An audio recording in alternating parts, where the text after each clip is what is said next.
All right, welcome to the Magnetizing Miracles, 3 Secrets for Financial Abundance workshop. So grateful you came here to be with us today. We are going to be dropping in today. We're going to be having this be interactive in the chat, as well as I invite you to come on when I offer opportunities and just share what is coming up for you as we go through each of these topics. I really want this to be an interactive inquiry and an opportunity to really look at. We're going to start with just looking at what is magnetizing. What is it to be a magnet? What is it? What is a miracle? Really just defining miracles for the context of this conversation, because that's a big word.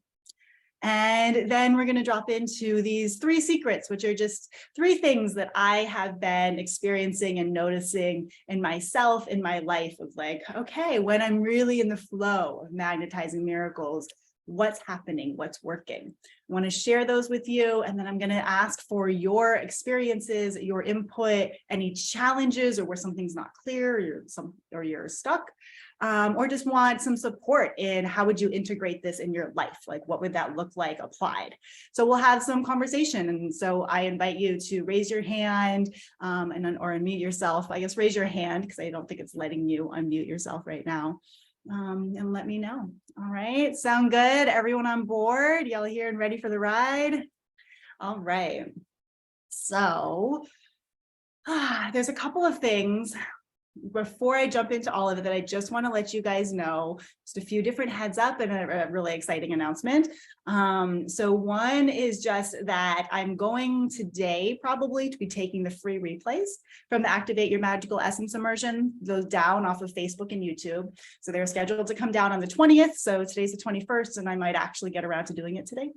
The replay bundle is still available, and because the free replays are coming down, I decided to do a flash sale on the replay bundle. So if you haven't purchased the replay bundle yet, that's going down to $11.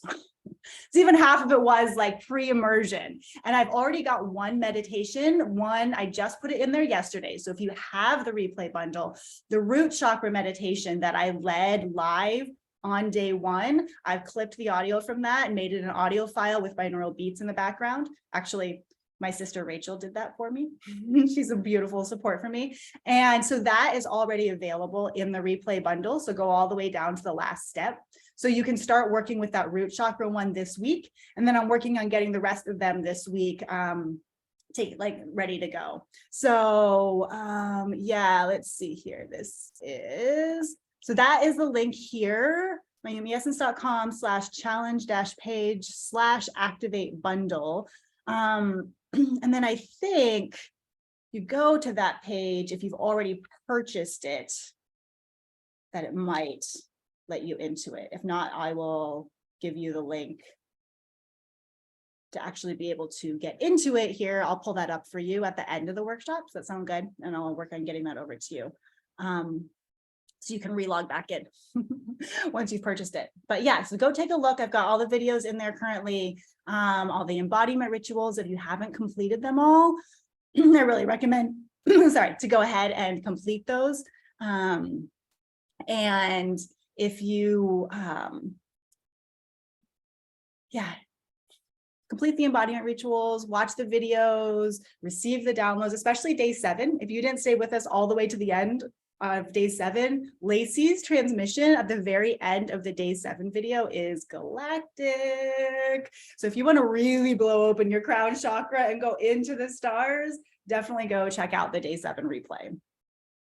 And then the window is still open for testimonials. So if you really enjoyed the Activate Your Magical Essence immersion, I would love to hear how it impacted you, how it's been settling in this week in your life, what you've been noticing since we completed the immersion and since doing it. So if you put a testimonial in the Facebook group or email it to me to mayumi@mayumiessence.com, then I'm going to be doing a small live transformational coaching group session with everyone who submits a testimonial as a thank you and a way to connect with you. So I would love to receive those. You can send them to me. You can post them in the group, and I'm going to put my email down here, Mayumi@mayumiessence.com. Yeah. So if you are an email person, you can just email it to me as well. And with a photo would be amazing if you don't mind, if you're willing, because a lot of these I'll be featuring on emails and websites and just sharing with people what's available for them from what you got out of it. Okay, so here's the fun last few things, the fun new discounts that I'm offering. I've had so much inspiration coming into me these last few days. So excited to be bringing people into the Elevate Your Magical Essence program and retreat. And so I am offering, someone else coming in here, I am offering a miracle discount. So for everyone that has that's participating in this workshop, anyone you refer, anyone that comes here from this, or if you were in Activate as well, but the discount of 33%. So that discount is active here for this. And then I'm also, this is what I'm super excited about. I really am committed that this is available for anyone who really feels in their heart that they want to do the program, and that finances and numbers aren't the thing that stand in the way. So I'm offering a partial scholarship. It's going to be 75% off of the full price, and it brings it down to a really, really good value for having a 7-day retreat in Costa Rica plus a 3-month program. It's incredible. And I'm so excited to be offering that. So if you're feeling called to the program, but feeling like, I don't know if it's possible for me to be able, if you're feeling called to the program, but you're not sure if it was possible for you for financial reasons, I really invite you to go ahead and apply. And so you apply by going to mayumiessence.com/elevate and just fill out the form. Okay, mayumiessence.com/elevate is the website. You can read all about the program, the retreat, everything. And then all you have to do is put your name and email in the box there. And once you do that, then it'll pull up a thank you page that will have a Calendly link. And you can book your call with me, because we're going to have a one-on-one connection call to get to know each other, to apply, to talk about your life, see if we can give you something to help you have a breakthrough in the call, and then and see if the program feels like it's a fit for you. Yes. And Mar, I did get your testimonial yesterday. I haven't got a chance to write you back, but thank you. I got it. And if you want to send it again with a photo, that would be so amazing. It was a beautiful testimonial. Thank you. I actually was like almost in tears. I think I was pretty much in tears reading it and feeling the impact that it had on your life and how you're opening up and who you're becoming. And yeah, really brings tears to my eyes.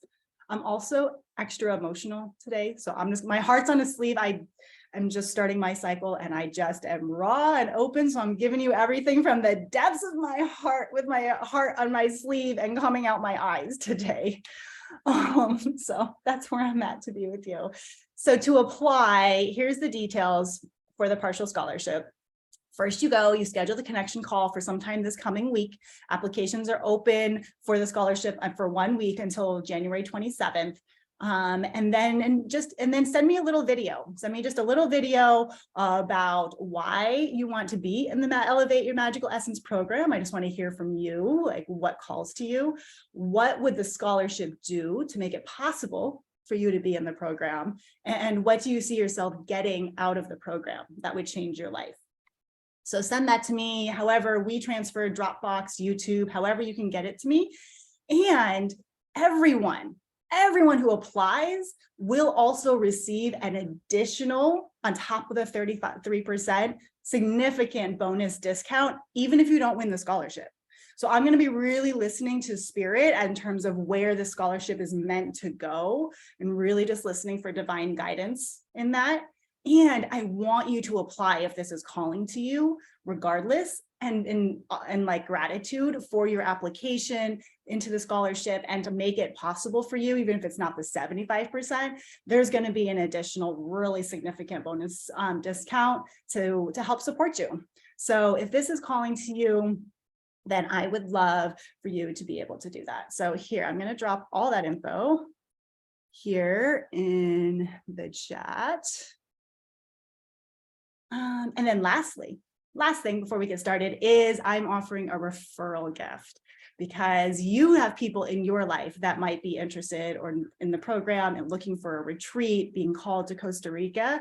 And if you refer them over to the program and they do join, in gratitude, I'm going to be offering a $111 cash referral gift. This does a thank you for making the introduction and the connection, helping us soul aligned sisters find each other. That's what it's all about. That's what we need to do, is really connect and support each other. And support each other in making the connections. I've made connections with friends in my life that, you see, like, you make a connection and then all of a sudden you see that explodes, and like people's lives are changed just from making an introduction. So if you share the website of the program, if you send them to my page, send them my Instagram, my email, whatever you feel called to, so as you're talking to people in your life, I just want to give a big thank you if they are really the soul aligned person that is going to be part of this program. It's going to be very small. It's going to be 8 to 10 women, if that. So it's really an intimate group that we're putting together. And that's intentional. Like, I want it to be that, because I really want to give a lot of my love and focus and attention and energy to just a few women and really support your magical essence elevation. Okay, so thank you for coming with me on those shares. I just want to hear in the chat, what do you guys think? Are you excited about those discounts? You think that you might have someone in your life that you can think of to refer? Tia is like, oh my gosh. Yes, Tia. Kind of want to see one from you. We've been talking a lot. Would love to hear from you. So yeah, woohoo, what it says. Awesome. Okay, well, I'm super excited. We're just on this last bit here of these next week and a half before the program gets started. So I just really want to call in all the soul sisters. I want to get on the phone with all of you guys. And I want to really just connect to, I just want to connect with people this week. That's what I'm excited to do. So, all right, let's jump in. So we're going to start with looking at what is a miracle. So what do you guys think? Drop it in the chat. What do you call a miracle? What do you define as a miracle? When you think of the word miracle, how would you describe it? Curious to see before I give you mine. And Tiffany, yes, wouldn't it be amazing? Yeah. Totally.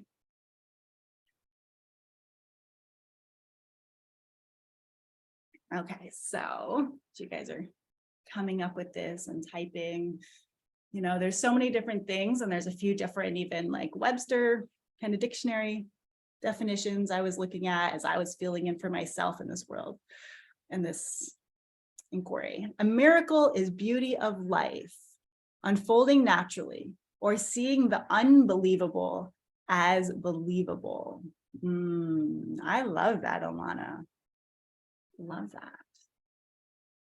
Seeing the unbelievable as believable. That's a good turn of phrase. I like it. Really resonates. An event different from the ordinary. Yes, for sure. Okay, so it was defined in the dictionary that, yeah, Tiffany says a miracle to me is something being deemed impossible becoming possible. Totally. That's what I resonate with a lot. So I found this definition. It says a highly improbable or extraordinary event, development, or accomplishment that brings very welcome consequences. Right? Because that's part of it. A miracle is something that we like the result of.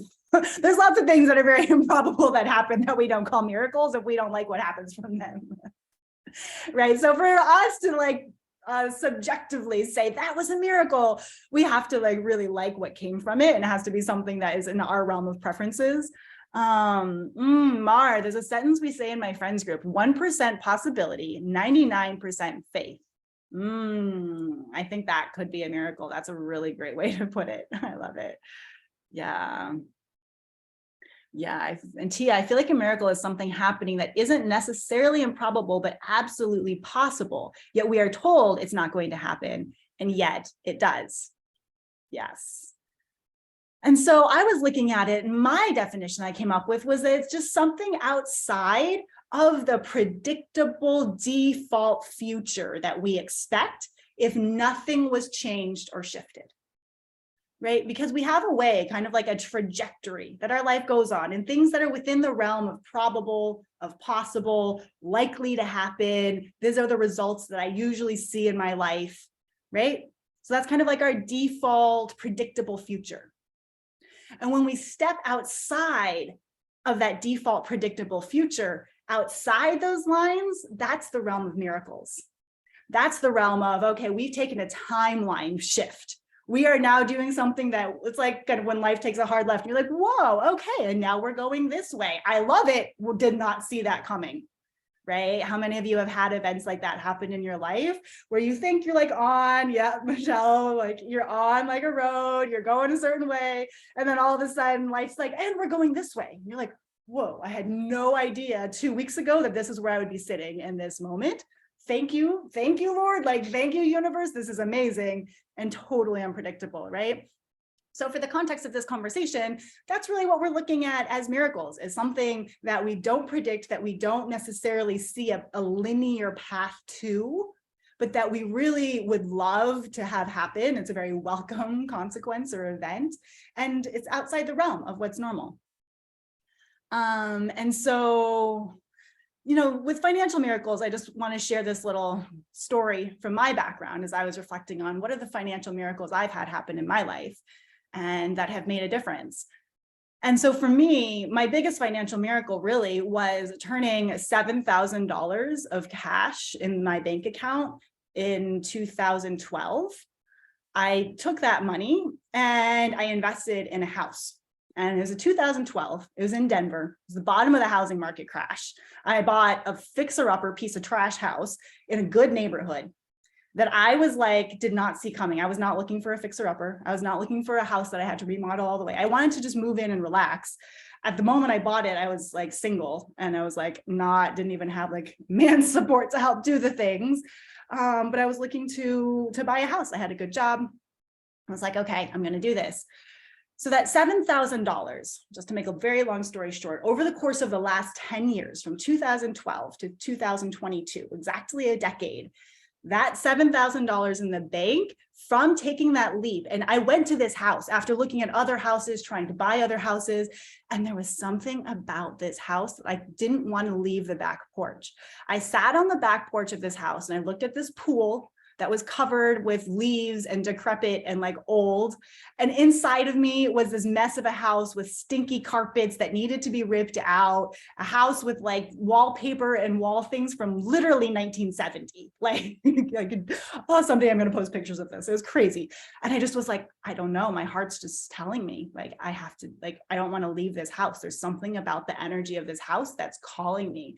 And I felt like I almost like was communing with this house and just the energy of the house and the people that lived there before. And I could just feel them. And I was like, I feel like I'm meant to do this. So even though it was a foreclosure house, I put a bid in and and at the time it was like $20,000, $30,000 over asking price of this house. That was a piece of crap in a down market that was in foreclosure, that was owned by the bank, and they weren't like, there was no seller to talk to. The bank was just picking whatever number. And my realtor was like, there's a bunch of people here looking, a bunch of investors, you're going to have to come in best foot forward. And I offered a price that was like the highest that I could possibly offer in the window of what I was approved for a mortgage. And I got the house. And so over the course of the next 5 years, I remodeled it on my own. Primarily, I ended up starting dating my boyfriend, who is now my husband, and he helped me. But we remodeled the whole house, hiring people to do that. I was a general contractor for it myself. I went to Home Depot at nights and I picked out my tile and my bathroom stuff to remodel the house. And I had this other young couple work during the day while I went to work at my financial job. So doing all of this and saying yes to my heart, even though the project looked enormous and impossible and like nothing I'd ever done before, and I had no idea how to remodel a house, I just said yes. Like, okay, this is what Spirit tells me to do. I'm saying yes to it. So I took my $7,000 in the bank then, and then ultimately that $7,000 over the course of 10 years has continued to exponentially grow from what I've gotten out of it to $400,000 in the house that I sold in La Ecovia last year. Because the house in 2012 for $7,000 cash in the bank and a purchase price of like $142,000 or something. Then I sold it in 2018 for like $470,000-ish. And I had a mortgage on it. So I capped like $300,000. But that $300,000 was enough to invest cash into the house in La Ecovia. And I'm telling you guys all the numbers here, right? I'm just feeling these are the exact, well, ballpark, but numbers of how much these houses were. $300,000 for the house in La Ecovia, because our dream and vision was to own a house outright without a mortgage. So then we found that we could move from Denver to Ecovia in Costa Rica, and we had the exact amount of equity. And once again, just following my heart and my intuition, I'm meant to be in Costa Rica. I need to move there. This is the pursuit of our dreams. So we moved to Costa Rica. Then the Costa Rica house, we kept it for 3 years, then ended up selling that for $400,000 just 3 years later. And so that $7,000 in the bank turned in 10 years to $400,000 in a bank account. And that to me, as I was thinking about it, like, it's just my life. I don't even stop to think about it, to be honest. It's just like what happened, right? No, okay, this is cool. I just take this step, I take that step. And as I was like driving yesterday, I was like, that's a freaking miracle. Like, that is not inside the realm of normal possibility of what I thought was going to happen when I bought that house, 10 years ago, 11 years ago, sitting on that back porch. I had no idea where that was going to go. I just followed my intuition and then was willing to show up and do the hard work, right? Because it's not like I just like followed my intuition and then sat there and watched it do its own thing. Like, I put a lot of sweat equity into all of those projects, my heart and soul and love into all those projects. And that was what, I reaped the rewards from that. So that is just the little bit of like my own financial miracle story, that just a small investment, you might not think you have very much in the bank right now. It was only a few $1,000s. But that few $1,000s, when you follow your heart, you invest it in yourself, in projects that mean a lot to you and in other people. I also, that first house I lived in, I rented out the rooms and I supported other people. And it became a community and friends. And I rented it to a lot of other young people who didn't really have families and homes and places to go. And we became a family ourselves in a lot of ways. And so, yeah, just offering you that inquiry of what do you have right now available to you? And what is your heart calling you of saying, hey, take this, put it in something that can really exponentially shift your life, cause miracles, cause you to step outside of the normal trajectory of linear trajectory. So now I'm curious, because I know I'm not the only one. Do you guys have any miracles you've experienced in your life? Any financial miracles, windfalls, things that you've received that were totally unexpected, or ways that you've invested in yourself, in something in your life that has reaped unexpected and welcome consequences? So I'd love to hear that in the chat. If there is anything that comes to mind that you want to share. Just want to celebrate the miracles that happen, because they do. Miracles happen every day. While you guys are writing those in, I'm going to go on to talking about what is magnetic. So continue thinking, typing. It takes a minute to put a story in a chat. So just to keep things moving, I'll continue sharing, but then I'm going to read those, whatever you want to share. Okay, so Alana, it was a miracle that I moved and saved my belongings with no money. Yes, Alana. Yep, I know. You just had a big transition happen in your life, right? And being able to move, get the space you need, keep all of your beloved belongings, things that were meaningful to you, have a place to put them without having what seemed like not having the financial capacity to do so. And so, yes, honoring and celebrating your miracle in that. Yes, yes, yes.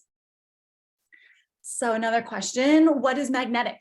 Taking a look at that, we're talking about magnetizing miracles. And it just really came to me like, let's look at miracles and let's look at magnetic to begin with. So magnetic is like drawing people, opportunities, energy to you simply from the interaction of the energies between you and them. Right? So just in your beingness, just in that interaction, when you're looking at an actual magnet, the properties of the magnet and the properties of the thing itself are what draw it together. And not everything is drawn, right? Like you can put some wood chips next to a magnet and they don't do anything. You put a nail next to a magnet, it's like, whoop. So because the magnet and the nail go together, they match each other in their energetic and their properties. Whereas anything that does not resonate and match with that magnet is not going to be drawn to it. It'll exist in the world, but it won't have that same kind of effect. So there's 3 ways that I am looking at being magnetic, and I'm curious to hear your ideas around that. 1, the nature of the feminine is magnetic. I think for the most part, there's some people not on camera. I think we're mostly women here, but we all have feminine energies, whether we're male or female, we all have access to the feminine energy. And the nature of the feminine is magnetic. She is the receiving energy. And being in that receiving energy automatically draws into you what is meant for you. So that the people, the opportunities, the energies that are that vibrational, energetic, polarized match for you are going to be drawn to you when you're in the receiving energy. And this is something I've been doing a lot of work on myself this last week. Is I've been also going into being in a lot of doing energy, a lot of masculine energy, a lot of like get it done and take care of all of the items on my to-do list that seem like they are just never ending. And it's had me struggling with being just in that relaxed receiving energy. So being in that, the nature of the feminine itself is one thing that's magnetic. There's another piece I study somewhat. I'm not an expert by any means, but I've really enjoyed studying human design. If you guys are familiar with human design and those maps. And it's 11:44 right now. And so in human design, there is a type called a generator. And that type is about 70% of the population is a generator. And so that's a lot of us are either generators or manifesting generators, which is kind of like a combination of the two. If you've never studied human design, you can get your chart right here. Tiffany, you're a manifesting generator. Amazing. So am I, love. And I just was reading, refreshing my mind on it. So here's everyone can go to the second link as well. Kristen, you're a manifesting generator as well. I've been noticing I tend to attract a lot of manifesting generators in my field because I have a very high level of energy. Manifesting generators do. We're like the Energizer bunnies.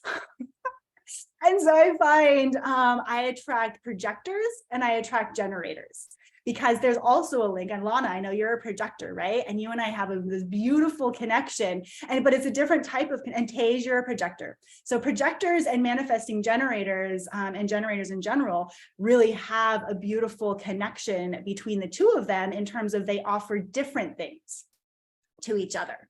But in a way that is like really a positive interaction for both parties. So I really enjoy engaging and connecting with projectors. And then manifesting generators, I kind of am like, okay, yeah, like here's my fellow Energizer bunny that is just gonna like be the one running with me and doing all the things and like super excited about like everything in life. And when everyone else has gone to bed, we're still like up partying and like, I feel like that's the manifesting generator. And so the generator energy is naturally magnetic. And so generators have what we call an open and enveloping aura. So they have a magnetic, warm presence that draws you into their energy.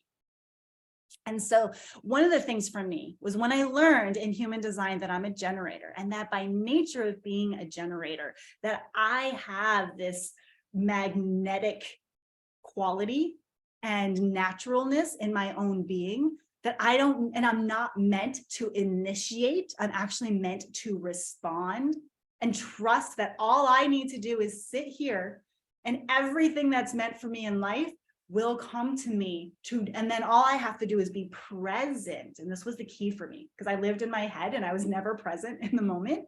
And I was always trying to figure out what I needed to initiate in order to have what I wanted.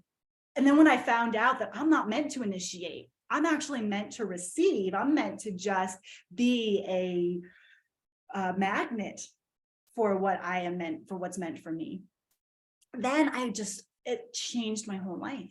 It really decreased my anxiety. In fact, yesterday I had to reread this and remind myself, I don't have to go get all the people that are meant to be with me. I need to sit here and I need to be in my own space, cultivating and filling my own cup, creating that like magnetic warm presence that is what attracts everyone to me. And the right aligned people are coming to me, and it's perfect.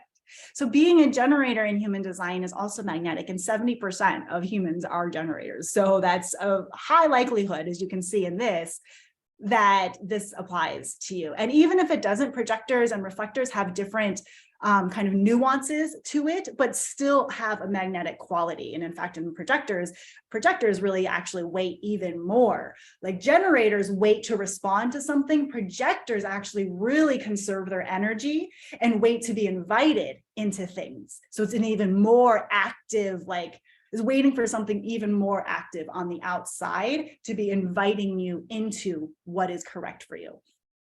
And then human design also has an authority that you look to in your body, and it has a few different types, and you can find out what yours is in that website to find out. And that authority is what tells you if you're a yes or no to things coming into your field. Are you a sacral authority where it's like a and like you just know instantly? Are you an emotional wave authority where you kind of need to take some time and gather some data points and see the whole picture? There's different types of authorities you can learn about in human design. Yeah, you're the emotional Tej. Emotional wave. Yeah, that's what I am as well. I need the data points. I need a little time to sit in things. I need to feel I go up, I go down. Do I still like something? Whether I'm up or whether I'm down, am I still a yes to it? And that tells me whether or not it's true for me. So learning those things about myself is really helpful. And I highly recommend studying human design, at least to that level, to understand those pieces. And then lastly, this is universal. Authenticity and vulnerability is magnetic. We've all felt that, right? When you're with someone who's being authentic and they're being vulnerable, and they're just opening and showing their hearts to you, that's so magnetic. It's why when you get to know someone in a relationship, you fall in love with them as you get to know them deeper and your intimacy grows. Because you see their soul, and that's so magnetic. You just want to be closer and closer to that person as you're falling in love with them. And that can even be a best friend that comes into your life. It can be a child. It can be a puppy. It's not even a romantic relationship. Just as you build time together and you get to know people on a deeper and deeper level of the whole realm of their experience and who they are, simply being you in your own beingness is inherently magnetic to what is aligned for you. And the more authentic and the more vulnerable you are in your beingness as you show up every day, allowing the world to see you as you truly are, not putting masks up, not pretending, not coping, not saying, oh, I'm fine. Don't even look at the mess over here. That's what's really magnetic. How does that land for you guys? Do you guys all feel that one, especially feel that authenticity and vulnerability that's so magnetic? I was on a coaching call with my own coach, Avea, yesterday. And she was like, okay, so what do you want to go into? I'm like, I need to confess my mess. I am a mess over here.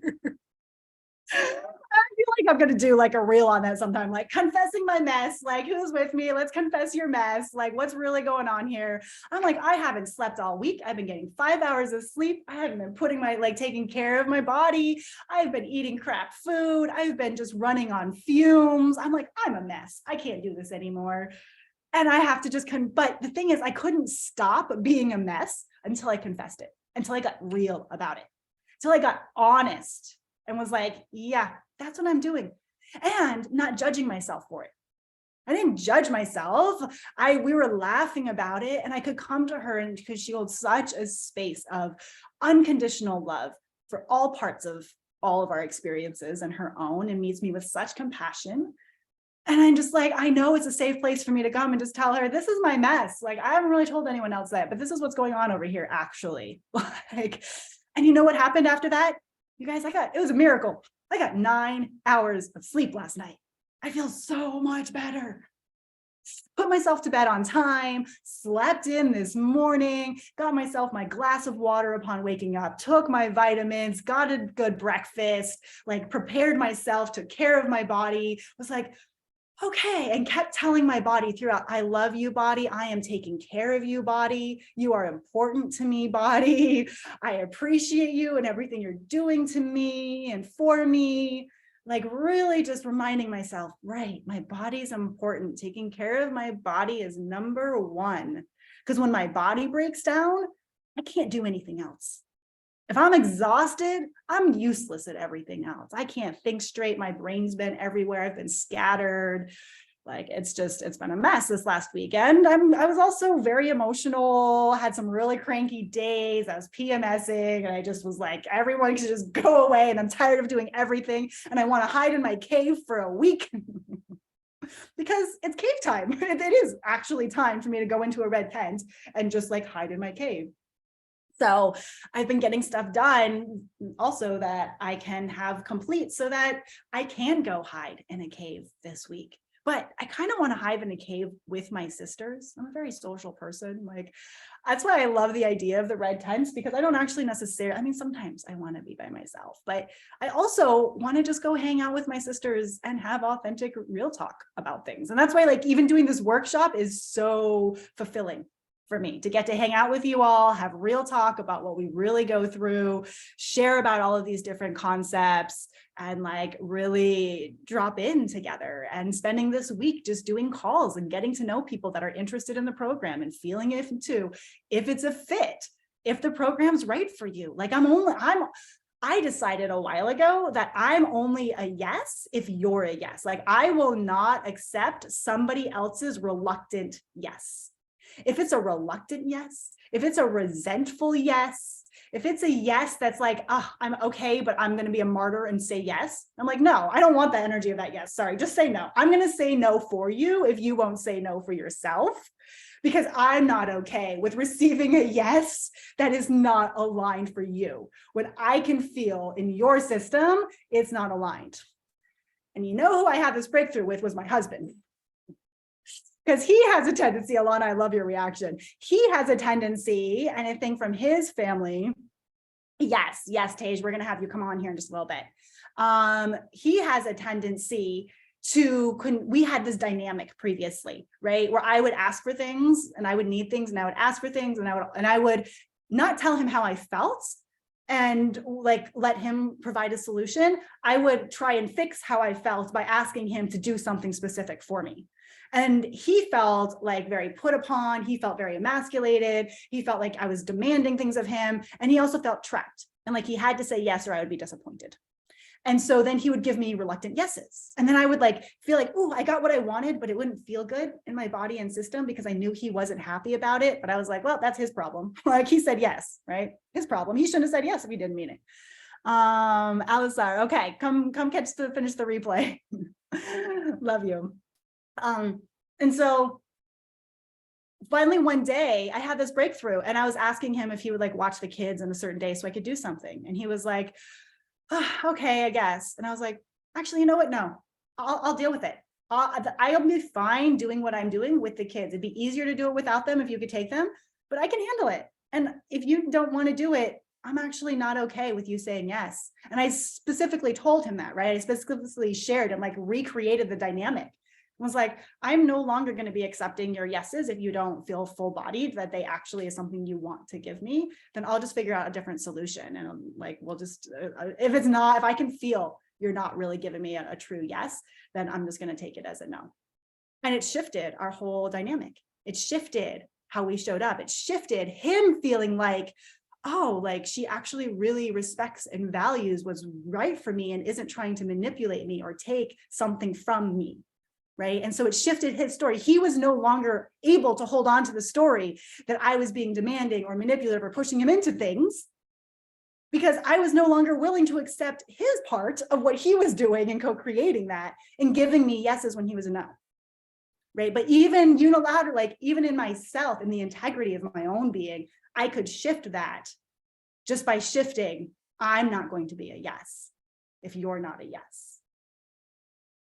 So that wasn't even in my plan to talk about today, but that came through because it's a really important part of being magnetic, is people feeling the integrity of your field. People feeling the integrity that you hold in who you are, how you value yourself, and how you value them and their time and their energy. And that you're not going to be manipulating or taking advantage or trying to get your way or any of that with them, that you're really standing in the highest and best for all. It has to work for everyone or it doesn't work for anyone. And that's actually a part of another thing. That's a part of my gene keys. One of my gene keys, so another realm, is in like my life's work is in standing for the individuality within community. Standing for holding your own self and your own boundaries and the strength. It's like, it talks in my gene keys about the strength in my aloneness and my willingness to be alone, to be who I am and bring that to other people. That strengthens and works in community, because I'm meant to work in community. I have a lot of community codes and I have a lot of like individual codes. And so the individual is meant to bring that strong individual sense of self to community, because that's how you have healthy communities. You can't have healthy communities when you're all codependent and like merging your boundaries and auras together, right? You have to have a community of strong individuals who know themselves, their own space, hold their own integrity. That's how you have strong circles, strong sisterhood, strong communities without drama and without all of the other pieces that aren't as pleasant around it. So that's something that I'm in the inquiry of all the time.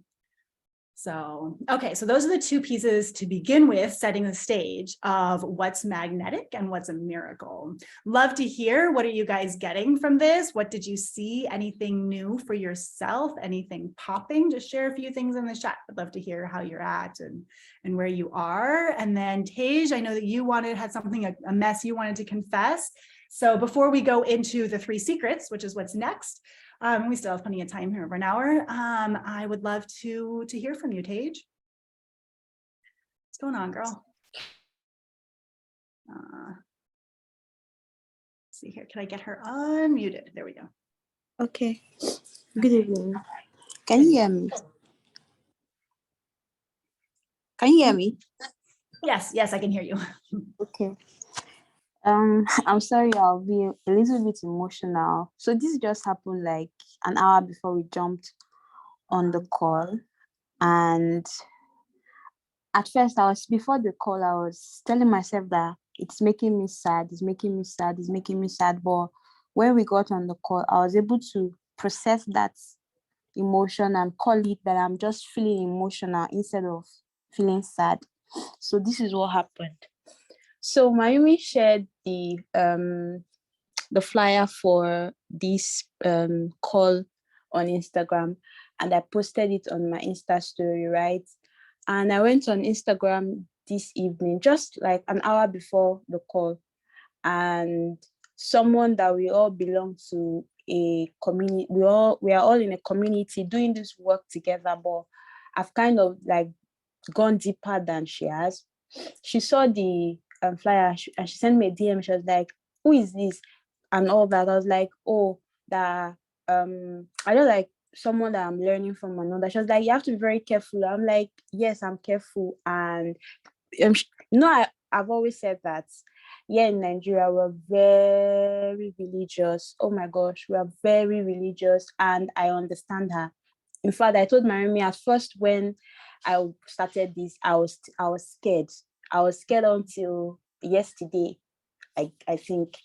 And she was like, "Oh, you have to be careful and all that." And I thought that the conversation ended there, and I went off Instagram. I came back on Instagram and she had two screenshots from Mayumi's page where she was doing card reading, and she's just like, "I can't believe you're putting you're going through this." And she used the word that really, I don't know if it really broke my heart, and my heart just sunk. And in fact, I had to like, "God, I know, like I know my name, that I'm not I'm sorry if I'm getting emotional, but I think if I express it, I'll feel better. I'm not I always check with my heart every time. In fact, Mayumi, I told her personally, she's the one I've connected with the most of all the challenges I've done. Annie, Jay Nicole, Mayumi, from the first day, like I just connected with her.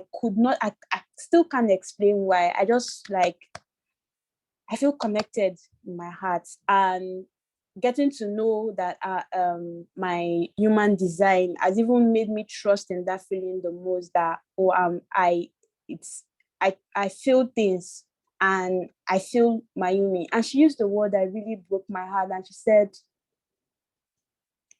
"I'm so sorry." She said, "This is witchcraft." Mm. And my heart broke. Mm.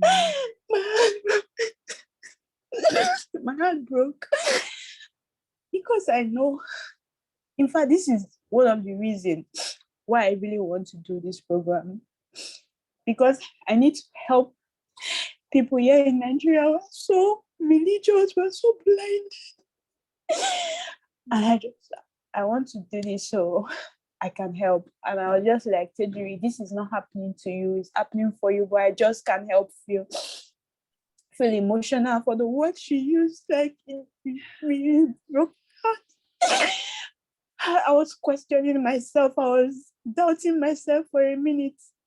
And then I just like picked myself up. I was like, "No, you are even more connected to God than ever." When you read your Bible, yes, I'm a Christian. When you read your Bible these days, the Bible is not clearer to you. Like you hear God in every word you read on the Bible. So no, you are not going away from God. You're not a witch. So that's what I've been trying to process. It's the reason why I said I wanted to, like, after the call, maybe just have a chat with you for like 5 minutes just to clear, because I don't know who to talk to. Yeah, of course we can stay on to Jerry and continue. But yeah, I thank you so much for sharing in your really vulnerable place. I feel you so much. Yeah. Anyone else experience people like projecting onto them, telling them, "Hey, it's this, it's that, you're bad, you're going the wrong direction"? Like Tajiri, when I did one of my very first, I should have never shared this story.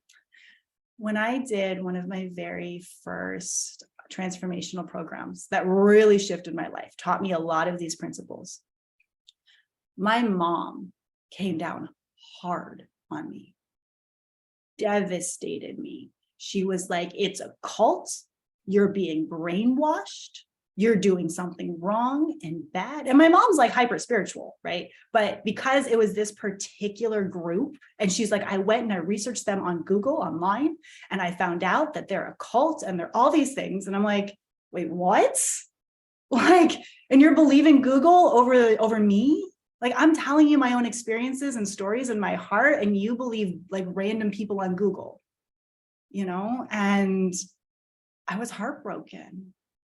May feel you in that heartbreak when other people on the outside that we're close to, when we value their opinions and we value who they are and what they think, and through their lens, what we're doing sometimes can look wrong and scary, and out of their desire to protect us, because they think we're going off a cliff, right? They think we are heading into demon land and they want to save us because that's their job in loving us.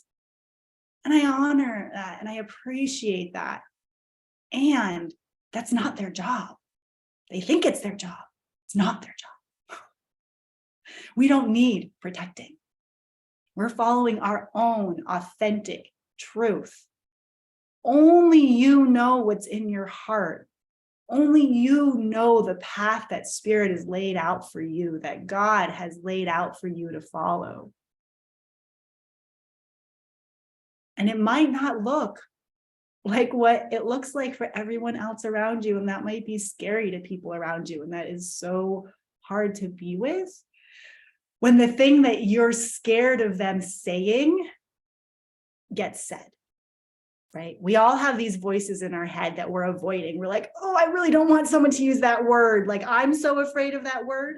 I still have my own like shrinking away from for my mom. It was cult and brainwashing and all these things. And I was like, oh, like it brought up a little bit of my own fears. What if this is a cult? What if I am getting brainwashed? What will happen to me if I get pulled down this path and I invest all of my money and all of my energy and all of my time into this particular path? And will it take me astray? Like I had those fears too. So when my mom called them out, like that was really hard to hear. And it really, really hurt. I'm breathing into them. So just inviting you now to Jerry to just take a deep breath, breathe into them, breathe into that word. Just let that word sit in your field, witchcraft. And then let that word sit and move it. Take your, like mentally, take your hands and move it away from you. Move it away from you as far as it needs to go for you to feel safe again. Send it across the world, however far you need to get distance from the energetic of that word. Put distance between you and it and breathe. Coming back to yourself. I'm safe. I'm me. I trust myself. I know myself. I trust my own path. And I trust my own intuition. Breathing back into that in your heart, in your third eye, down your nervous system and your spine. Allowing yourself to just settle. Rebuilding a sense and connecting to a sense of safety again in your body. And as that returns, then you can take that word and you can bring it just a little bit closer. And then if you start to feel dysregulated again, push it back and breathe and relax. And this meditative practice, you can work with anything that triggers you, anything anyone says, anything anyone does that you feel really triggered by. You can create safety for yourself by giving yourself space from it. Because sometimes it feels like these words come in as barbs and they get inside of us and they're like, and then they're stuck in us, right? And they're so close that they continually activate our nervous system and we can't breathe and we can't relax and panic and flight gets activated and all the things. So unhooking those barbs, you have the power to do this. You get to choose whether that barb stays in you or not, no matter what anyone says or does. So unhooking that barb, giving yourself space from that word. Not denying that they said it or that triggers you, just space.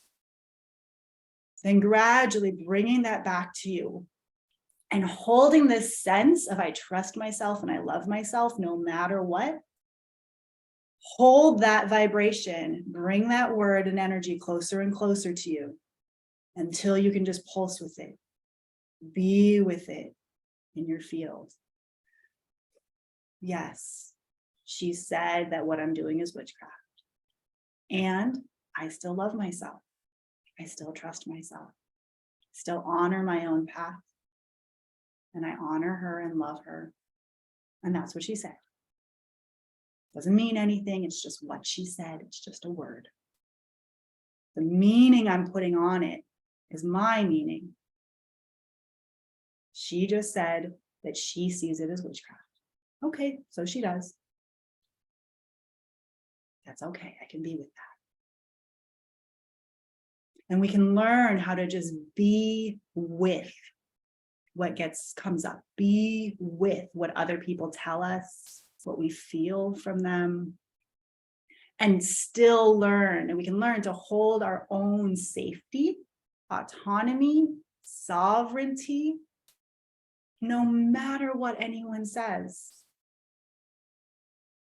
And in our practice, as we're growing and as leaders in the world, as we're shining our light brighter, as we're coming out with the vulnerability and authenticity of who we are, and that, yeah, she might not like it, but I play with this divine feminine deck. And do you know what this divine feminine deck is? This divine feminine deck was written by a woman who is like, what is her name? She has a master of theological studies from Harvard Divinity School and a master of divinity from Union Theological Seminary.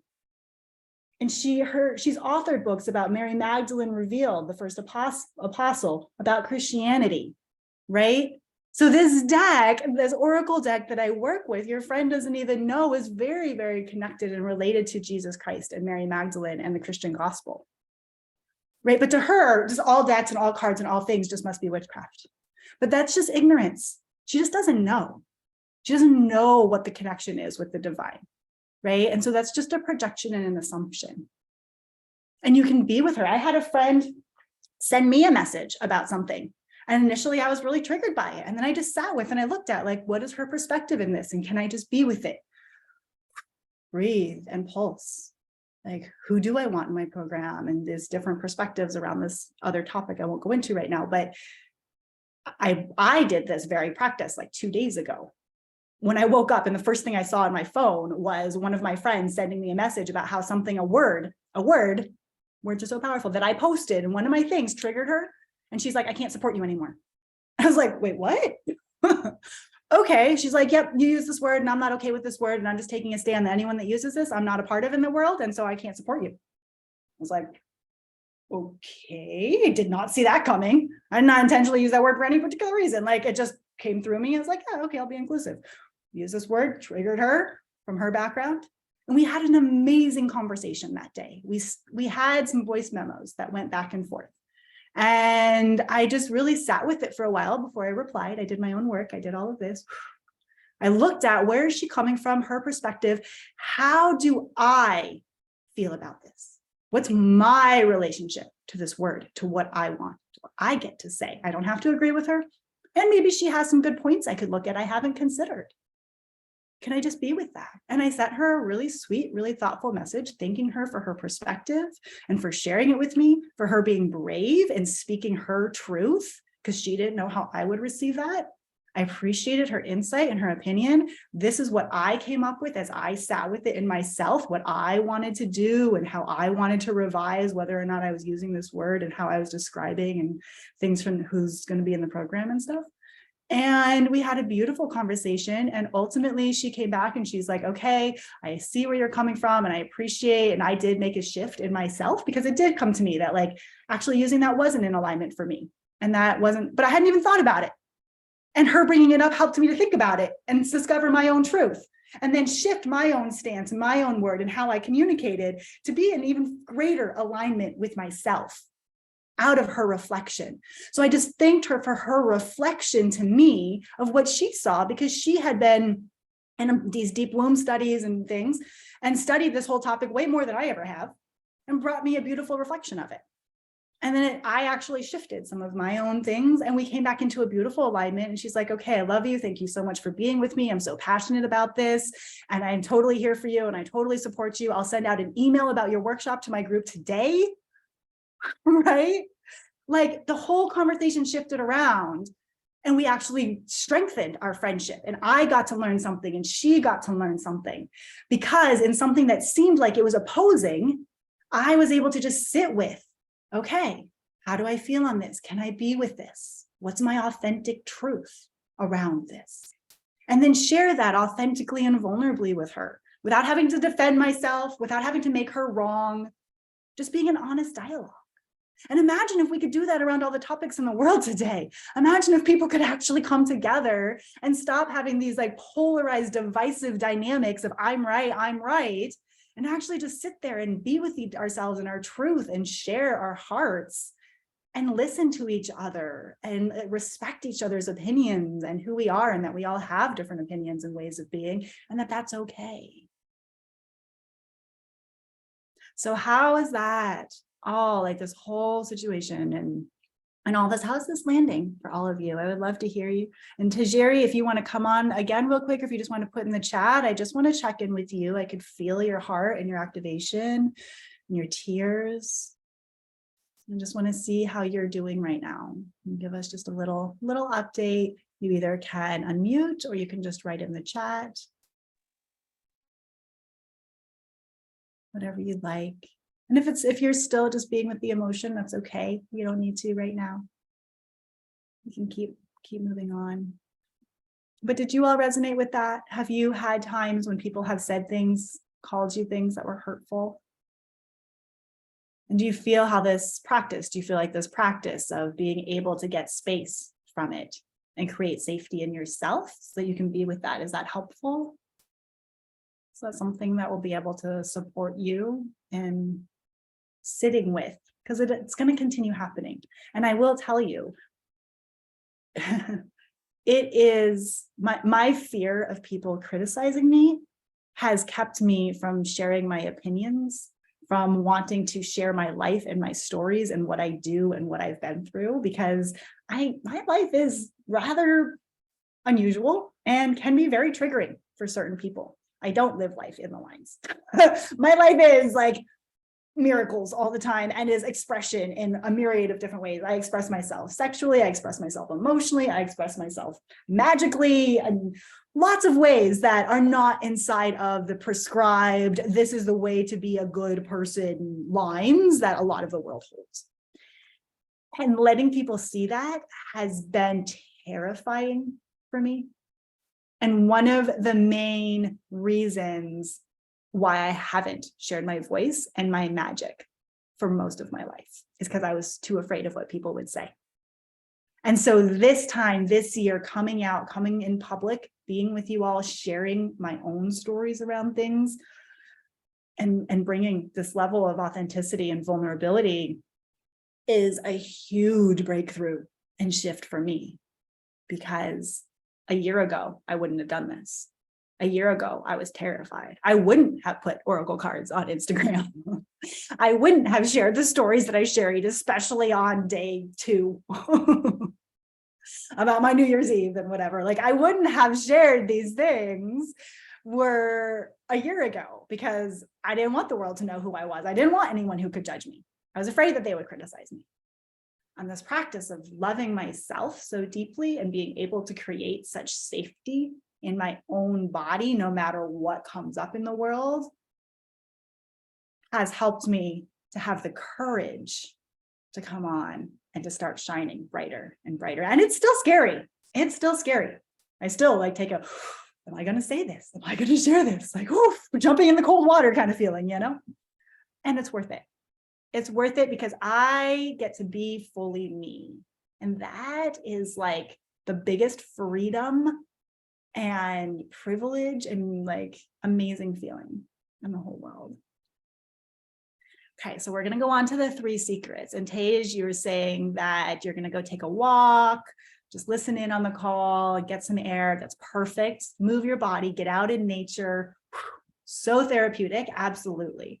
So sending you so much love. Thank you, thank you, thank you for your vulnerability. That really brought a deepening to this conversation and an opportunity to share something that I hope will be a really valuable tool for all of you as you go forward in life, meeting with people that don't like what you're doing, or just in other ways criticize. God, people criticize everything. They criticize your parenting, they criticize your hair, they criticize your choice of house. You shouldn't have, like, people just like love to have their opinions about you and your life, you know, like everyone's just got their opinions. It doesn't matter what you do, people's got their opinions about it. And they just, can't help but share it sometimes. Some people are very self-expressed in their opinions, and they get to be.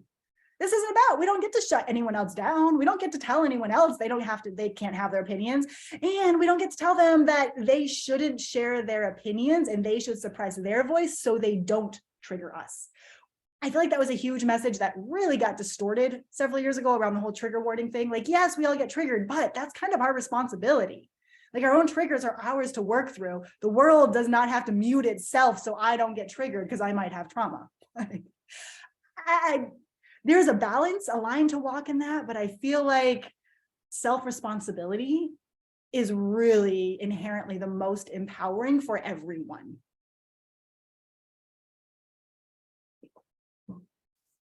Okay, so this is a great segue, actually, because this is a lot of what stops us.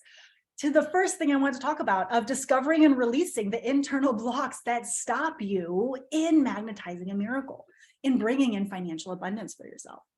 So if anything was truly possible, if you were willing to do anything to make it possible, what is the point at which you back down from your goal or intention?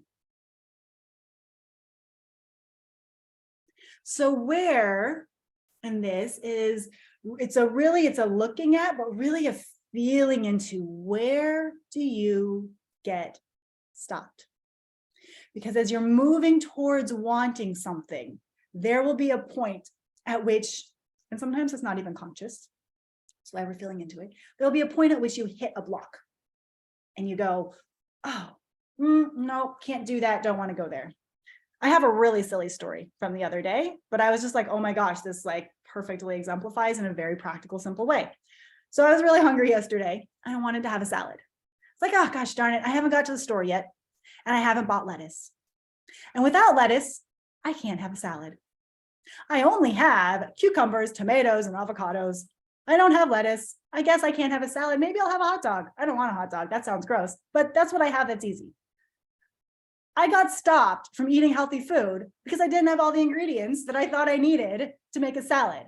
Then my little voice inside of me was like, are you going to let yourself get stopped from eating the salad that your body is craving and will nourish you right now because you don't have lettuce? Like, really? That's ridiculous. And so I realized it. I caught myself getting unconsciously stopped by this unconscious like assumption that I have to have lettuce in order to have a salad. Like, I don't know, because that's how salads look. You make a bed of lettuce and then you put stuff on top of them, and that's what a salad is. And if I don't have my bed of lettuce, it just couldn't be a salad, right? So I caught myself there and was like, you know what? I'm just going to make a bowl of everything I do have.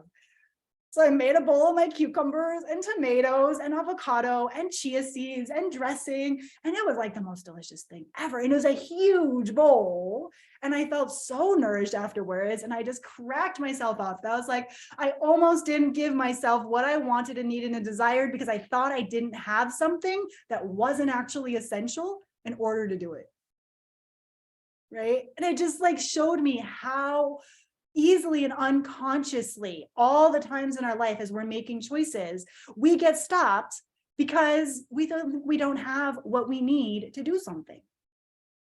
Whether it's, I want to go there. Oh, but my car is broken. Okay, we'll call an Uber. Like, being creative and not letting yourself get stopped, pausing and pulsing at that place where you get stopped because of something practical, because of something that is maybe an emotional block. Like, oh, I want to live there, but I can't because, oh heck, I let myself get like, I mean, there's different ways of looking at it, but yeah, just like, is there an emotional block that has you like, oh, I can't do this. I want to, I'm trying to come up with what's an example. I don't know. Do you guys have an example? That's what it is. What's your example? Where do you get stopped? Do you see a place in your life where it can be as small as like not making a salad, or it can be something really big? Like, I can't go on a trip to, I don't know, wherever you want to go to Hawaii or something, because I don't have the money. I don't have the time off of work because I don't have this. And that's where you let yourself get stopped. This assumption that like, because I don't have this, because this isn't available to me, I can't have what my heart desires. And so in money, where do you let lack of money, especially super common, we're talking about a financial abundance today, where do you let lack of money stop you from doing what your heart desires? Or where do you let lack of something else stop you from making money? Oh, I don't have this degree, therefore I can't get this job. Oh, I don't have this thing that I want, therefore I can't go. I don't have a car, so I can't get to my job to make money. Or I don't have something. Tiffany, I haven't applied to your program because I don't have the money. I know, send in your scholarship application, girl. I'm talking to you. All y'all, but you too, I feel you. I want to make this happen. And so like, because part of it is, okay, you don't have the money for the program right now. And if you expand yourself and you step up and say yes to something and put yourself on the line for it, it's scary, but it also starts generating miracles in your life. You expand yourself to a whole different level. Totally, Tiffany, I don't have a website, so I haven't put myself out there to make money as a Reiki healer because I need to have a website. Okay, there's a lot of websites that all you have to do is submit yourself as a practitioner and they'll list you for you. There's tons of Reiki websites out there. You don't have to have your own website to do it. Right? There's so many different ways to accomplish, there's infinite ways to accomplish a goal. And if you stand in possibility, you stand in infinity, you stand in, if this is meant for me, there is a way there and I will not be stopped. Right? And you just start researching, you start looking past where your block is that's stopping you. And you challenge it and you say, block, are you true? Do I need to have lettuce to make a salad? Is that a hardcore truth? And I'm like, oh no, that's ridiculous, actually. I don't even know who made up that lettuce was like, there's so many different types of salads. There's fruit salads, there's quinoa salad. Like, you don't need lettuce to make a salad, right? So where, like, challenge the assumption you're making of that whatever is stopping you from making money, whatever is stopping you from having what you want because you don't have money, either side of that equation, is that true? Is that real? And this is a question that I like to ask myself. Could somebody, some hypothetical person in the world, some other person, could they potentially find a way through this block? And how would they do it? Because sometimes I can't think of it for my own self. But sometimes I'm like, oh, well, I can imagine that so-and-so, insert your favorite, I don't know, like spiritual person, celebrity, Oprah, I don't know, whatever. Like a certain person, just imagine, like, would they let themselves be stopped by this block? Would somebody else find a way through this? Having a conversation with that other person, imagining, putting your circumstance outside of yourself into someone else. And this is another technique. And then imagining that they were stuck and I was giving them advice on how to get unstuck from the situation that I'm in, how to get unblocked from the block. Because sometimes I'm better at giving advice to other people than myself. Y'all ever feel that? when it's not you, when it's someone else, you can see all of the answers in the world for them. But for you, you're just like, I don't know, I'm stuck in my block and I can't move past it, right? So sometimes I take my problem and I take my thing and I get a different perspective by putting it outside of me into some other pretend hypothetical person. And then I imagine a conversation with them where I am working them through where they're stuck. And I come up with all sorts of creative ideas for them. And then in doing so, right now, obviously, I have seen so many other different possibilities. So this is a way of stepping out of what you see as being possible and maybe, or being impossible. Like for right now, for you, this feels impossible. Stepping outside of that into the realm of possibility, into the realm of, could somebody else hypothetically in the world figure this out? And how would they do that? Because if they can, I can, right?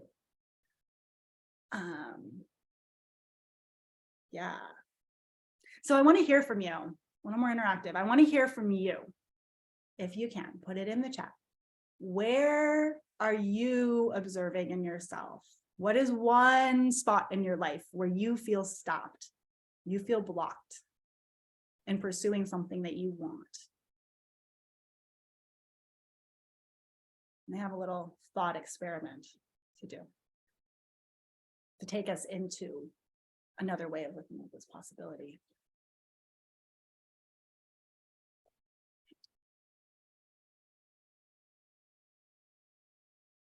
Thought experiment of, if I had all of the time and money in the world, what would I do? If I had all of the time and money in the world, spaciousness, infinite abundance of time, infinite abundance of money, I can do whatever I want today.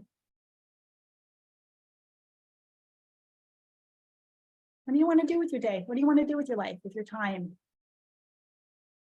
Go for a walk on the beach? Fly to Bali? What do you feel like? I woke up today. I'm a goddess. I can do anything I want. So come up with something, because we're going to go through a little thought experiment with this. So just come up with one thing. You had all the time and money in the world. What would you do? And drop it in the chat. Liz, locked in romantic relationship. Tiffany, hang out with Mayumi in Costa Rica. Yes, sister. I know. Set up my studio, hire movers, luxury swim. I love that, a luxury swim. Yes, and Tiffany, you feel blocked because of having your son, being a parent, not having money, all that. And so if you could, you would just come hang out with me here, live the Costa Rican beach life. I highly recommend it. It's not bad. And I'm looking forward to getting back to it. That's also it. I'm like, I'm kind of done. I've been on the computer and Zoom a lot. I'm going to take a lot more time this week and go be at the beach because I need some nature. Been living in this like little box for quite a bit. So yoga and surf. Yes. Kirsten, is it Kirsten? Am I pronouncing that right? Kyr? Okay, perfect. Yes. Kirsten, yoga and surf. Oh my God, that is what I'm doing tomorrow. I can't wait. Yes. Oh my God, if I could do anything I wanted to do right now, tomorrow it is. It would be get up in the morning. It would be go. Ooh, I'm going to try and do this. Let's go see Annabelle, my yoga teacher at Encantada, which is my like favorite place to do yoga. And she teaches every Sunday there. And in the retreat, we're going to go, all of us, down to do yoga there at that retreat south of here in this gorgeous beach. Right overlooking the ocean. So I think I'm going to go do that tomorrow morning. I feel guilt in that. What's stopping me is I feel guilt. Like, oh, I should spend time with my kids. I shouldn't go do yoga for myself, but damn it, I need some yoga. So I love doing that. So yes, I'm going to do yoga tomorrow morning. And then I'm going to go spend time with my kids and we're going to go to the beach and we're going to go surfing for the second time. Because Sunday surf with my family is something that I'm now like, okay, this is our new family thing every Sunday, go to the beach, take Sundays off work, go surfing, play in the ocean, refresh, have family time. So that is what we're going to do. I think I'm going to try and go live tomorrow. So from Encantada and show you all the beach resort. Would that be fun? So y'all can see where it is. Genius. I will get a factory space for my business. Yes. All right, Milana hanging, yes, 100% hanging with our sis stars. Yoga, surf, sis stars, beach, heaven. I love to watch you all with my camera, take pictures. Yes, sounds amazing. Okay, that would be cool. Tiff, is that to the live tomorrow? Yeah, so I'll do that. Take a quarterly vacation, Michelle. Yeah, perfect. Okay, these are good. So whatever it is that you came up with, hold that in your mind. From that answer, we're going to ask the question, that thing you want. What can I do today that gives me the feeling of that? That gives me a small taste of that. So for example, if you said you would, and okay, so Liz, you're saying travel. Perfect. That's what I was going to use, Liz. We are on like, Liz and I are like vibing in the magic realms today. We had a good call earlier. And yes, she's coming on board in the Elevate Your Magical Essence program, along with Alana and Tajiri. And I'm so excited at all of the sisters gathering together. Okay, so travel. Yes, so excited. So if you would travel the world, okay. Well, today I can go to a different area of my town for dinner, check out a new museum, sit at a park and people watch. whatever I would do if I were traveling in a new city, how would I be? What would I do? How would I feel if I were doing that thing, if I were traveling in a new city? What is one thing that I can do today, tomorrow, that gives me a bit of that experience, that brings that into my reality right now? Or is a step that I can take towards that reality?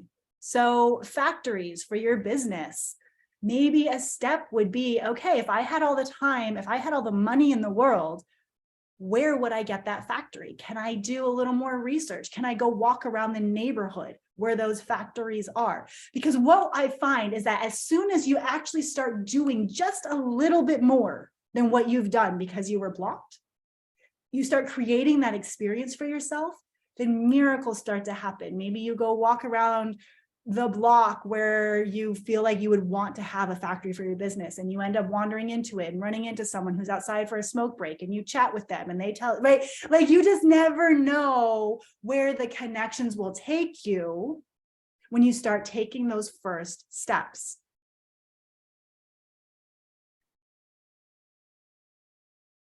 So yes, seeing pictures, Alana's saying, doing a little myself, asking a friend for help is what you can do today to start moving towards that, right? And so if it's that you want to be in a different place, it can be just really immersing yourself, the energy of the place. Maybe it's doing a little bit more research about the place. Maybe it's just spending some time in a meditation, imagining that you are already there. Tiffany, you shared a great story about this, right? So just like Tiffany, you had shared in our last call that we just had, a prosperity energy healing session together. If I can share, if it's all right, Tiffany. Yeah. Of how you were sharing about how you spent a lot of your recuperating time from an illness in bed, doing these meditations, doing these visualizations about being in this different life, right? And so in being in this different life, visualizing it, it started to call that forth into your reality, even though the present moment looked very different. So Tiffany, imagining, yeah, watching YouTube videos, listening to the forest, the trees, listening to the macaws. Oh my gosh, the macaws have such a funny call. You can always, they're like, ah, ah, as they like fly always in pairs overhead. You always know the macaws are coming, and they're everywhere here all the time because of their like super loud and slightly obnoxious cry, but they're so beautiful. I just always look around for them and see like this two like scarlet macaws flying above.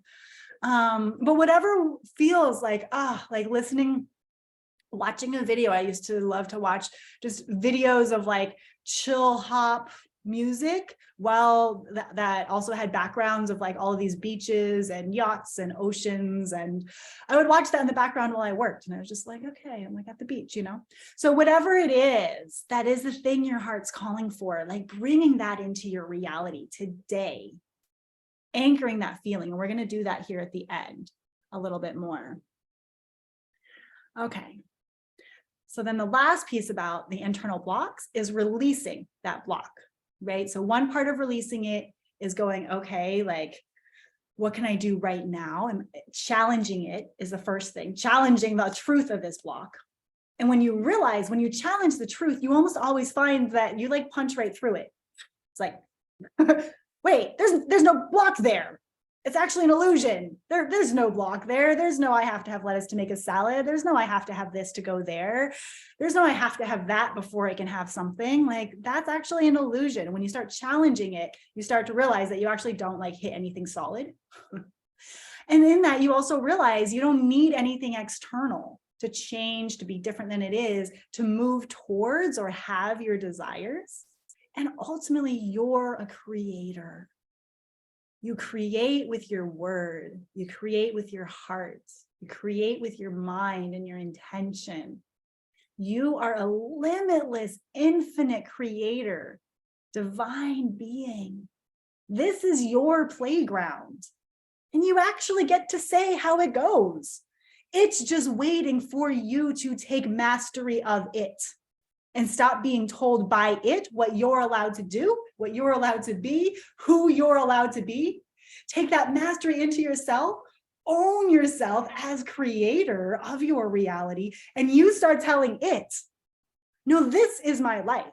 No, this is who I am. No, this is what I get to do in this lifetime. Right? You stop being the victim of being told by the external world what's allowed. And you start telling it what it's going to do because you're the creator. It's your world. You get to decide, nobody else. Right? See, it's a big smiles. Want to take a moment? Does anyone want to come on and just come live for a few moments and share, like, what's there for you in this? Do you feel this? Do you have a block around this? Do you feel a place in your life where you're like, yeah, but how do I apply that there? Because I don't see, this still feels impossible to me. I'm curious and I would love to take shares. Just put your hand up either visually or in the hand up thing here that you can like click at the bottom and be like, raise my hand. So Ilana, are you raising your hand here, love? Yeah, okay, ask to unmute.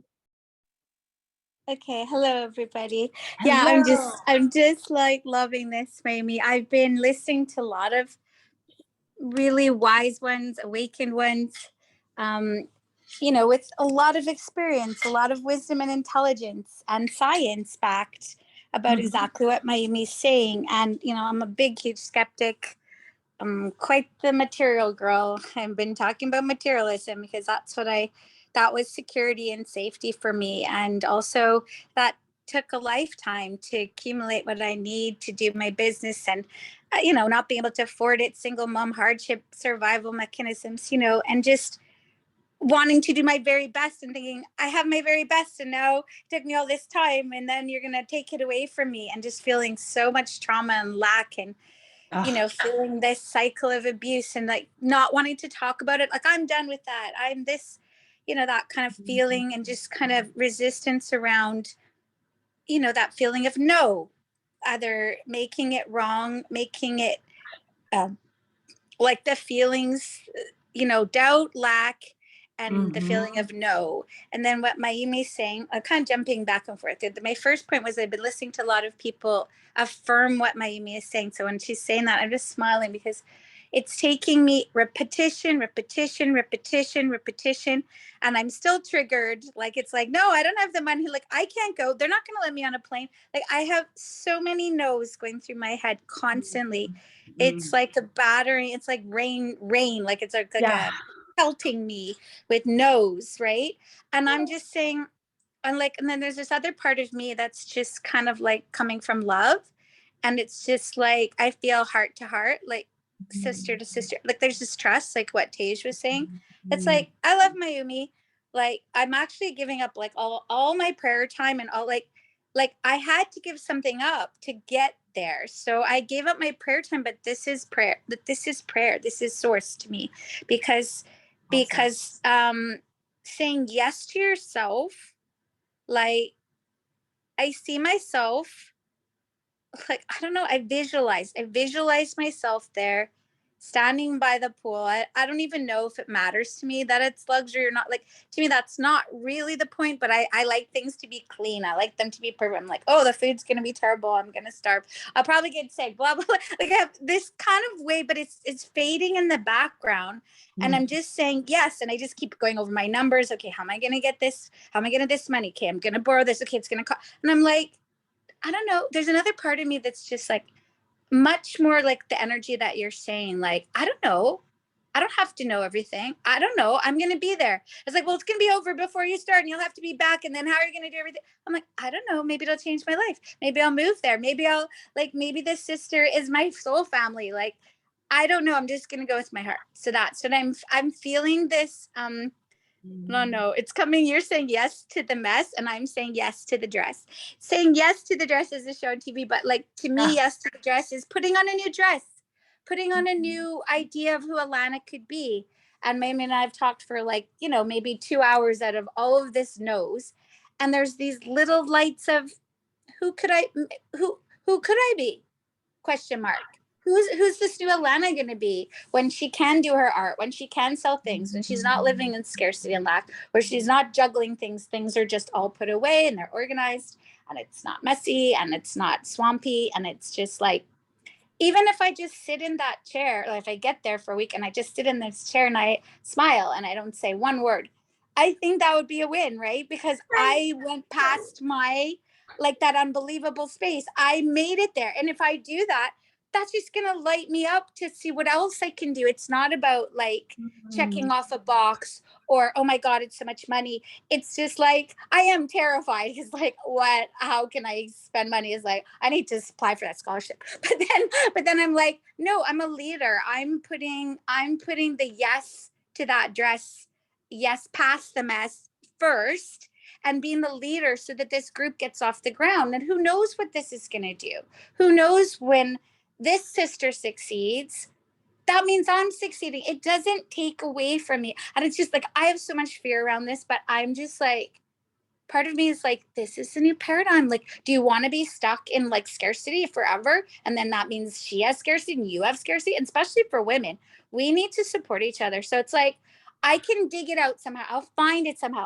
I don't know. Somebody will support me somehow. It'll all come around. And that's how I'm feeling right now. It's scary. I'm totally on my edge, but I agree with you. This is how I'm feeling. And with Taj is like people putting her down and saying, no, no, no. That happens to me constantly. And that's why it's all in my head. No, no, no, but I'm just like, you know what? I'm going to calm all that down. Shh. Wow, you just embodied that beautifully, Alana. Oh, you guys feel that? I did that myself. I so feel you. Thank you. Thank you for that beautiful share, Alana. Wow, I feel your heart. I feel your courage, your generosity. And yes, Alana, you've changed my life. You have changed your bravery and your yes has changed my life, is making the program a reality, is calling everyone else together. Your stand for you and your stand for the sisters in the world in this moment is making a real difference.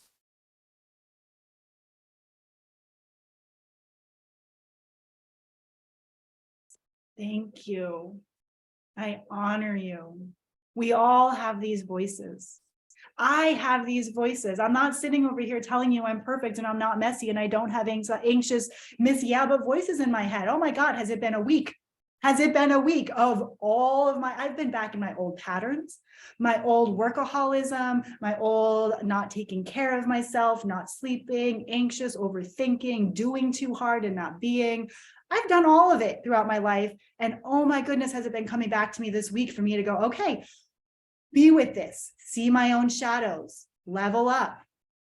Because as I be with myself and my own humanity, and I learn to love myself and I go in my own practices, I deepen my ability to support you in dealing with your gremlins. Right? And I deepen my own capacity through the love and acceptance of my own humanity and my own mess, and being willing to confess my own mess and be seen in my authenticity and vulnerability. I honor you in your authenticity, your vulnerability, your mess, your line. Like, it's like a little parade. I see it as just as a little parade of thoughts constantly going. They're these little gremlins. They just run through my mind. And you know what's gotten really helpful is that now they just like, when I'm most of the time, not 100%, but most of the time, I just let them go through my mind. And like, I now see them as just the parade of gremlins. They're just the nonstop thoughts that just deep constantly. They're like closed captioning in the bottom of a TV when you have that on, of like CNN, and they just like zoom and it's just like telling you all this stuff. It's like, okay, but just like tune it out. It's just like, that's not reality. That's not telling me what's true.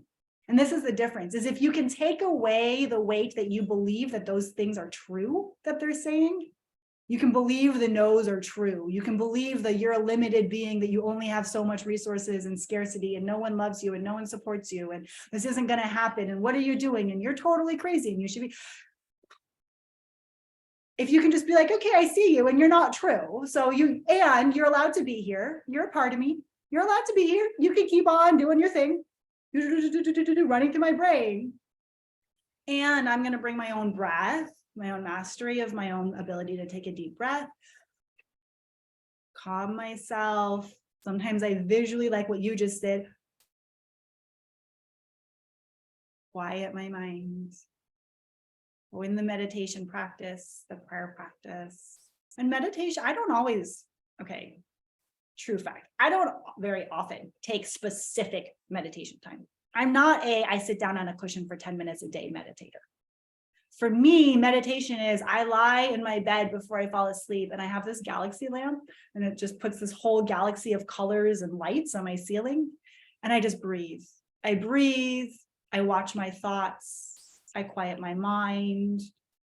And I just look at the colors because they give my eyes something to look at and take me into the galaxy, just like your background of your screen right now. I love it. You're just floating out there in the galaxy. I just breathe, and that's my meditation time. I don't sit I'm not a Buddhist meditator. I don't sit on a cushion and like meditate and om. That's not my authentic practice. But I just take my me time as I go to bed, and I just breathe, and I just watch my thoughts, and I feel my feelings drop in my body, expand my chest and my breath, allow my breath to go all the way down in my inhales, down all the way to my cervix, like all the way down, and then slowly let it back out. And quiet the gremlins and say, it's okay. I trust. Authentically in my body, I know that the universe is conspiring for my good. And I am supported as I shine my light and move into my purpose and support others. This is what I'm here to do. That's true. My body, my heart, and my soul knows that that's true. And no matter what the gremlins say, that's just their job. They're also little protector gremlins that are just trying to watch out for me and make sure I don't get hurt and, tell me all these different things. They're just trying to protect me, but they don't actually have all the information and they're not actually true. Right? Thank you. Thank you for sharing, Alana. I think that that's something that we all relate in. I want to give her some love in the chat because who of us actually have little gremlins in our heads telling us? I read a book in my 20s and it called them Miss Yeah Buts. Yeah, but I have an idea. Yeah, but. And it was actually this book about finances, about a millionaire mindset. And it was not listening to the Miss Yeah Buts. Always are going to be there. Miss Yeah Buts, she just hangs out. She comes to play. She's always there. But you can't let Miss Yeah Buts be the one making your choices. That's the thing. The question is, who makes your actual choices? And is it your heart and your soul and your infinite self? Or is it Miss Yeah Buts? Who's calling the shots in your life? And whoever you give that power to, that's the results you're going to get. That's the life you're going to have. You can have a yeah, but life, or you can have an infinite being life. And you have a consciousness that is above and beyond both of those that gets to decide who's driving the ship. That can put the authority in one or the other and say, I'm going to stand for my infinite self, or I'm letting this yeah, buts call the shots. Your consciousness, your infinite beingness, that's beyond the you, that makes the decisions in your life, that witnesses you, that you that actually makes the choices is the you that gets to decide between possibility, infinite possibility, or everything is always impossible. Because to Miss Yeah Buts, everything is, if it was up to her, you would never get out of bed. You wouldn't brush, there's a yeah but for everything. And trust me, I deal with this in my life, especially around my self-care, is where it comes up really hard. Oh, I want to have a salad. Yeah, but this. Oh, I want to go to bed. Yeah, but you have more work to do. Oh, I want to take care of myself and I want to take a shower. You can take it in the morning. Oh my God, she doesn't shut up. And for me, I have it a lot with my physical self-care. And that's where my meditation and my oh no, I'm going to choose my healthy food. I'm going to take a shower because taking a shower feels really good. And I'm going to wash off the energy of the day. Even if I take another one in the morning, who cares? Like, I want one right now. Oh my gosh, getting kids to brush their teeth. Totally. Tell me about it. I got 2 kids. Okay. There's like, let me tell you, my 3-year-old has mastered. She is like nothing but Miss Yeah Buts right now, no matter what I tell her. Oh, but mom, no, but this, no, I don't think so. Like, she's just in the stage of disagreeing with everything. And boy, do I understand now when our Miss Yeah Buts comes online in our lives. That's our 3-year-old. Our own inner 3-year-old is our Miss Yeah Buds. Because let me tell you, having had now 2 3-year-olds, like, that is the stage of life where everything, she's just challenging everything, questioning everything. Yeah, but this. I'm like, Lily, do this. Yeah, no, I don't need to. She tells me, I don't need to. I'm like, I just asked you to. I don't need to. Very cheerfully, very kindly, but like, I'm like, what do you mean you don't need to? Yeah, or I mean, it never stops, right? But like, I see a difference when it starts to come online in the personality development. I feel like at that 2 to 3 age. 2 is like exploring just no, right? And they just temper tantrum, they just like explore their no. And 3 is this like negotiation phase.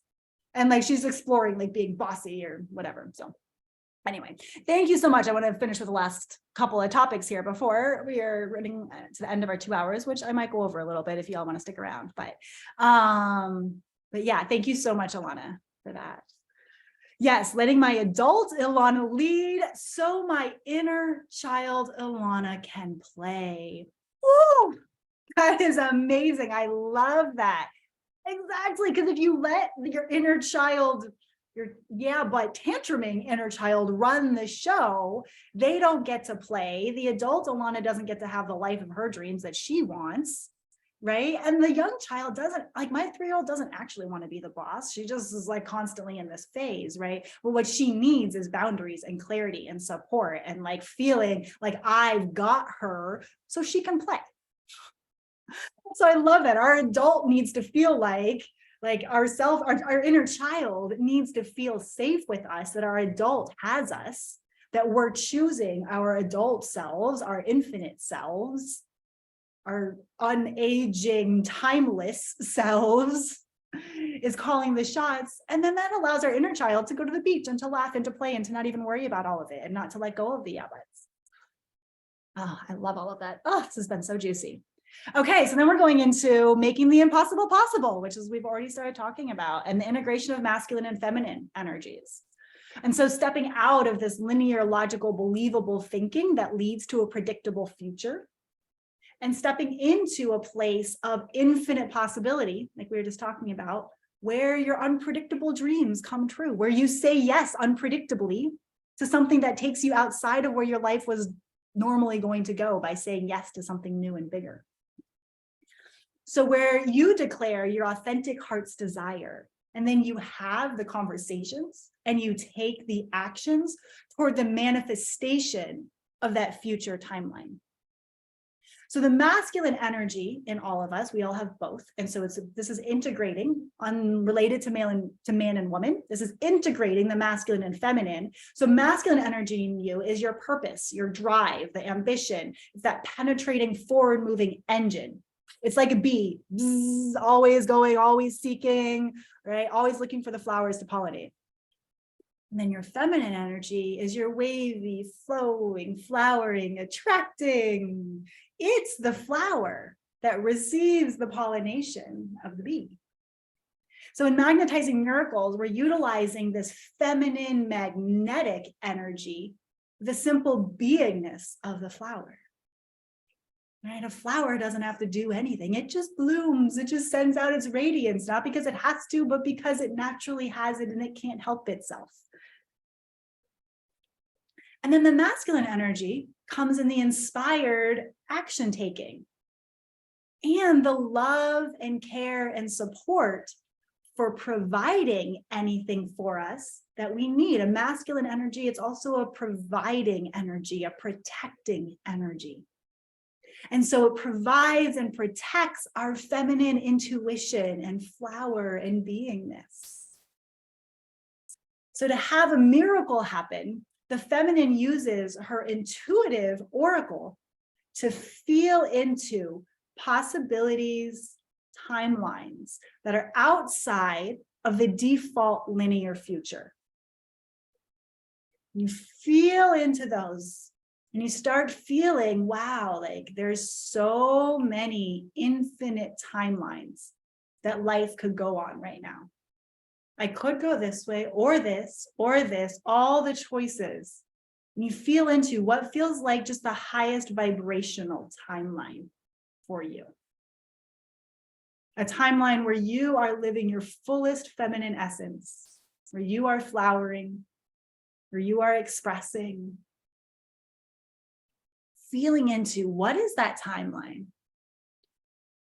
And then what does it take for me to get to that timeline? And then your masculine energy takes the steps, has that forward moving to move towards those possibilities. And in this, maybe it's applying for the scholarship. Maybe that's the step. If your highest timeline, I'm not telling you it has to be, but in this example, if your highest timeline is, I am on this beach with Mayumi in Costa Rica and we are doing this, the first step is to let go of your Ms. Yabas that I can't do it. Just apply for the scholarship and have a call with me. Just talk. Let's just connect. Let's see what might be possible, right?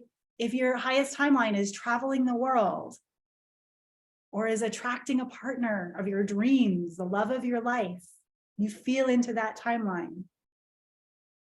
Taking some simple steps is what steps come available. What do you see as, oh, I just feel like doing this today. It might not even, and the step might not look like it's going to that timeline. It might look like I'm going to take a walk around the block because that's what I need right now to put myself in the energetic frequency to go to that timeline. It might be, I'm going to take a 2-hour bus ride to go sit on a beach somewhere so that I can just be in the frequency of beach and just absorb that. It might be just that I am absorbing it via a YouTube video and just listening to the waves, lying down in my bed and absorbing what it feels like to be in the frequency of a beach. So I'm curious, what part of you feels stronger? What part of you feels weaker? Are you more of a feeler, but then maybe you don't always follow through on the actions? You get stopped by yablets and you don't actually take the actions, even though you feel your timelines? Or are you more of just like an action taker and doer, but maybe you don't always pause to listen for the deeper intuition? What do you notice in yourself? Or maybe you're totally balanced. Maybe you feel great about it. And if so, do you have the results showing you you're great at that? Do you have the life of your dreams right now? Because if you don't, then maybe there is a place that you couldn't bring this into a little bit more balance and alignment. So Tiffany, yeah, you're saying a feeler with yablets. Did I feel that with you, right? Yeah, you've got, okay, you feel these, you feel the timelines, but the yablets are like, oh, I can't take that step. Taking the action can be a lot harder. So strengthening that masculine within you, getting connected to that masculine energy that can actually push through the yablets and take that determined action in your life to start, whether it's Googling Reiki websites that list practitioners and seeing if you can just get your name out there. Terrifying, but hey, it's just your name on a website. You don't even have to take the clients. You get to decide what you like, but just taking one action towards your dreams. No, you don't have to have a website. You don't have to have the perfect Instagram. You don't have to have any of that to start. In fact, I know of a website right now that I'm listed on that has like a 1-year package for healers of any kind. This is for all of you, not even Reiki, any kind of healing business. There's this woman who is starting a healer's directory. And to get it off the ground, she's offering free listings for a year for yourself, an event and whatever. So yeah, let me see if I can find the link for that and I'll send you that info. Okay, so then the third one I want to talk about is mastery over your beingness. So this one really, like, this came out of me as I was feeling into my own process around everything. And the mastery over your beingness of using this phrase. Okay, I'm going to give you a cheat phrase, a hack phrase for the universe and manifesting. And this phrase, you're ready to write it down if you can, is very simple. I am, right? We all know I am affirmations. I am, and then you're going to insert something, a word, blank, such that result. Okay, so it's a little formula word sentence. I am I'm going to say it for myself. I am magnetic such that there are 10 soul-aligned women dancing with me at the retreat. Okay, so create your phrase, whatever comes through for you. Because your beingness is limitless and completely under your own choice. And all results in your life come from your beingness. And that's all that you actually have any control over. So when you come up with your phrase, I'd love to hear it, write it in the chat, and you feel into this, for this result that I'm writing down. And sometimes you can write it as I am and leave a space, and then such that and leave a space, and fill in the result first. You know what you want to do. So fill in that result part, and then feel into the missing piece of the equation of what do you need to be for that result to happen, to call forth that result into your life.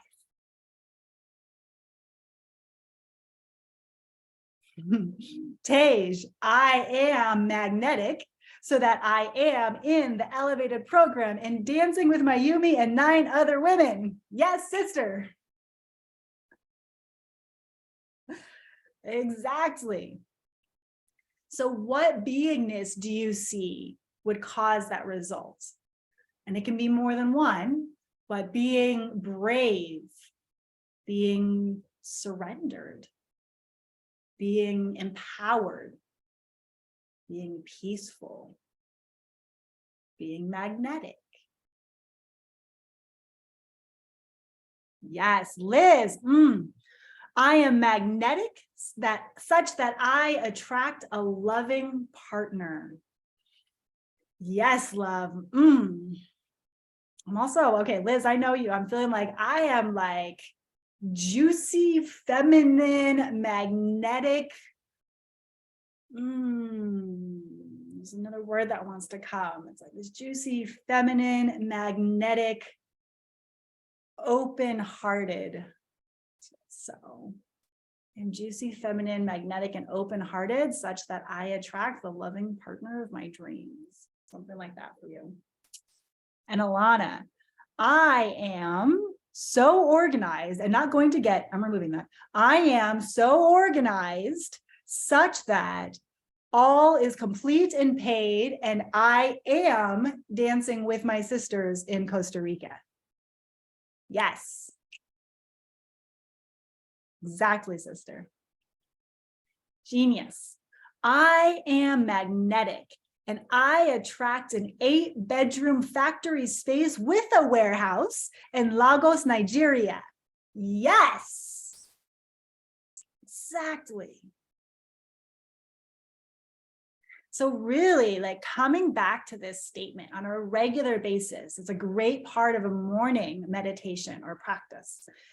Even just like take a marker, write it on your mirror, make it your brushing your teeth practice, stating who are you going to be that day, such that your result is drawn to you, is manifested by you.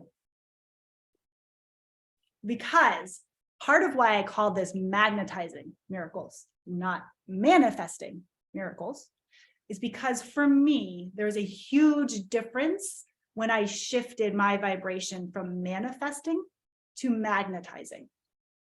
For me, in my feminine, there is a magnetic quality to the feminine where I get to be in my beingness, and everything is magnetized to me, right? Whereas with manifesting, now, deeper manifestation doesn't really mean that these days, but it kind of started from this.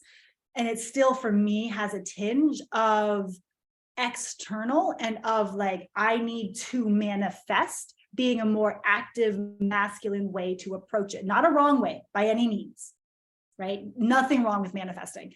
And for me, I've been exploring, how can I just magnetize miracles, magnetize my dream life by my beingness effortlessly without having to intentionally manifest externally in a directive way to the world. So that's the exploration that I've been in, and why I felt called to name this Magnetizing Miracles and really go into what is it to be magnetic and what is a miracle, and bringing those pieces together. And these three pieces that I've been sharing with you being the pieces that I feel are really essential in the magnetizing process. So it's discovering and releasing your internal blocks. Just to recap, discovering and releasing your internal blocks. If I had all the time and money in the world, what would I do? Going into limitless space, right? How do you make the impossible possible, and in integrating your masculine and feminine energies?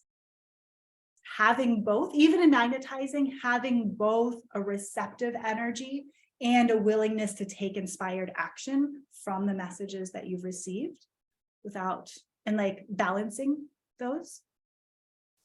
And then 3 is mastery over your beingness. And it was just 111 here. Is completed. So the powerful phrase, I am such that result. And you can feel for yourself each day what your beingness is calling forth for you to be. And some days you're like, oh, today I am like the thing that for this result to happen, I am strong. I am unstoppable, such that this happens, right? Sometimes it can be, I am honoring my body's needs for rest and love and support. And it can be whatever you feel called to. And that's what I want to open up in giving these examples, is just like putting examples out there of the realm of like, it can really be anywhere. Okay, so before I do the last piece, so I notice I can be more in my feminine once my masculine completes the decisions and is dependable.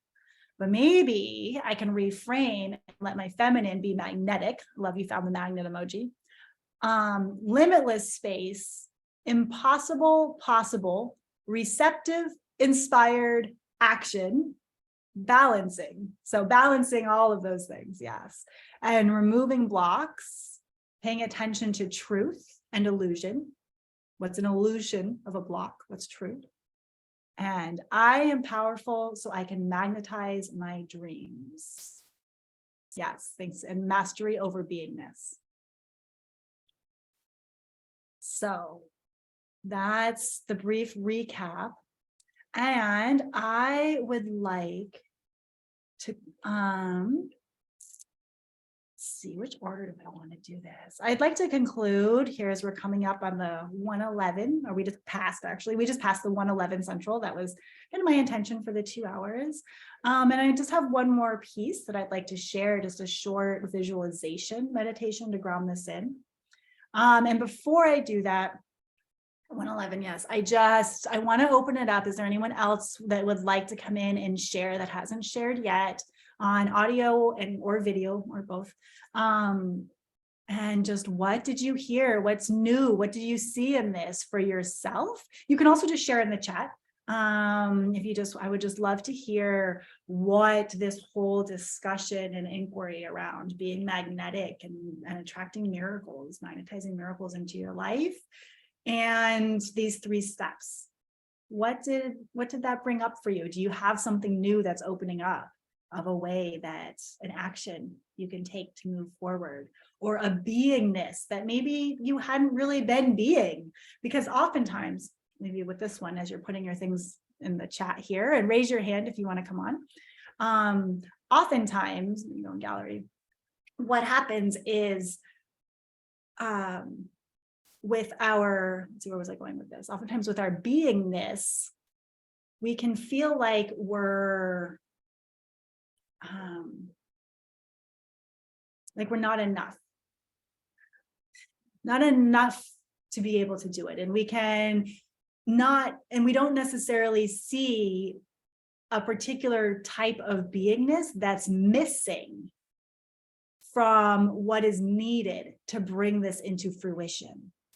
So accessing your oracle, your intuition, your own inner coach, reflecting back to you, like what's missing from how I've been being to have this result.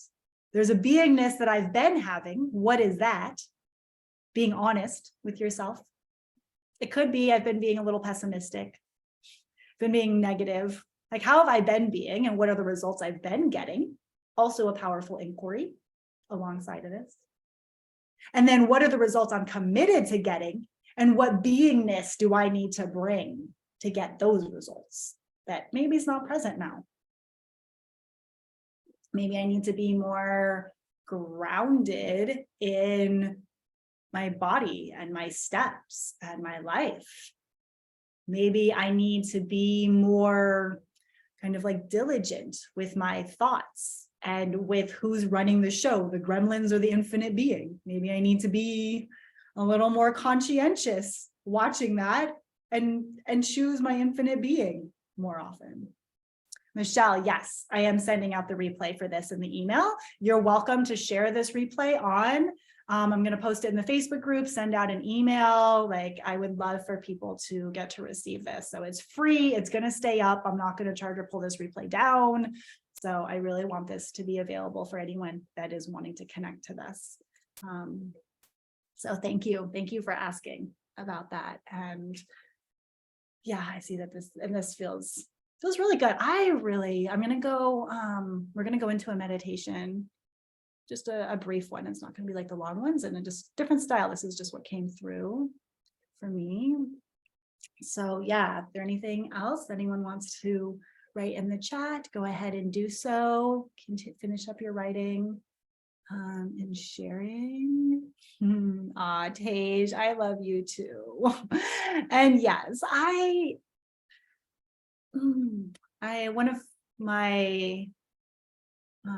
one of the self-development workshops that I did was on being generous, and how when you create and you're just really generous in life, and it's generous. Thank you, Michelle. I'm really happy this resonated with you. I really felt connected with you. I thank you for being on video. I could really see you absorbing it, and it really helps guide me in my pacing. So thank you so much for being willing to be here and be on video as well. And all of you, Tiffany and Alana and Ruth as well. And so it really, like, in generosity, it's not just in giving things. We also are generous in ourselves towards other people in our thoughts. We can choose to show up and be generous in, if I'm going to make an assumption, I'm going to take Tej, I'm going to take your example. If I'm going to make an assumption as to why this woman said it was witchcraft, am I going to make an assumption that limits her and blames her and puts her in a box because I'm feeling hurt? Or am I going to make an assumption, because it's all an assumption, none of it's truth, right? I have control over it. Am I going to, Tej, nope, I know you're not. I know you're not. I'm just using it as an example.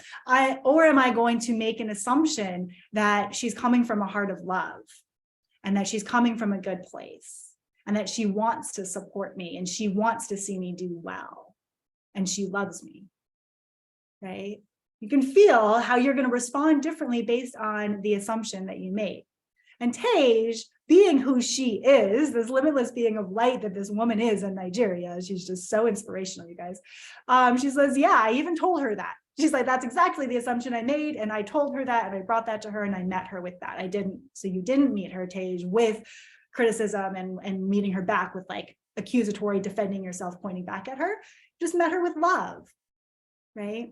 And so when you're being with people in your life, like being generous, with who you are, with how you receive people, with how you receive the universe. Are you generous with the universe? Do you assume that the universe has benevolent intentions for you for whatever happens? You're like, thank you for this traffic jam today, universe. I take it that I must have needed some time to just like listen to this podcast in my car. Thank you.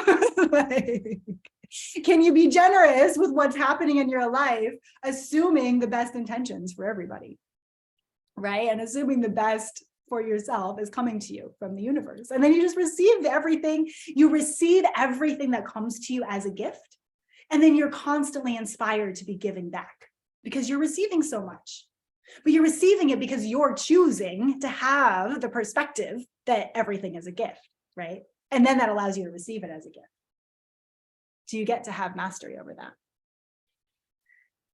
Okay, so let's finish up with this meditation. All right. Alana, okay, shared some notes. I'm not going to read them all out now, but you guys can read her notes in the chat. She takes great notes, so appreciate it. Okay, so let's just do this short meditation of really feeling on all this. So close your eyes, deep breath in, drop into your field.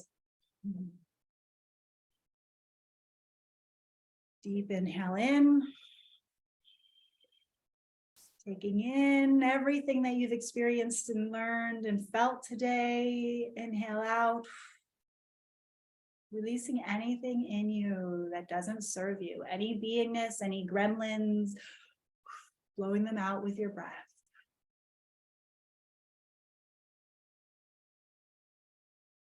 Inhale in. Now visualize your field of energy all around you. Just feeling your aura, your energy, yourself as a field of energy. And now, see all of the money that is coming to you. See as a current of money is a river flowing through you. Where is there money upstream from you that is coming to you? Is there anything owed to you that you can collect on? Any opportunities that might be available to you that you haven't followed up on?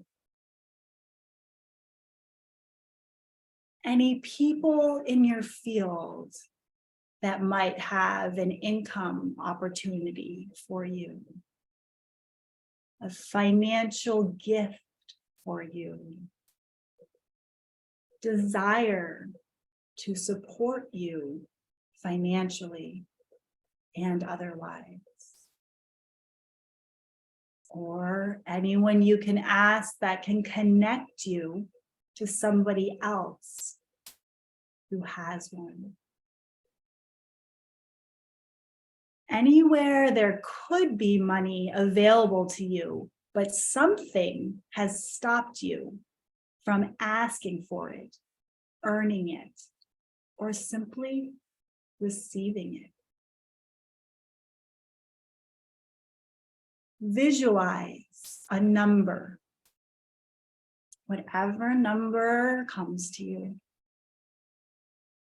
of money that you feel intuitively is upriver from you. See that amount of money flowing into you, into your beingness, into your masculine and feminine integrated energies in an unstoppable flow. Feel the money arriving. Feel your joy, gratitude, and elation at receiving it.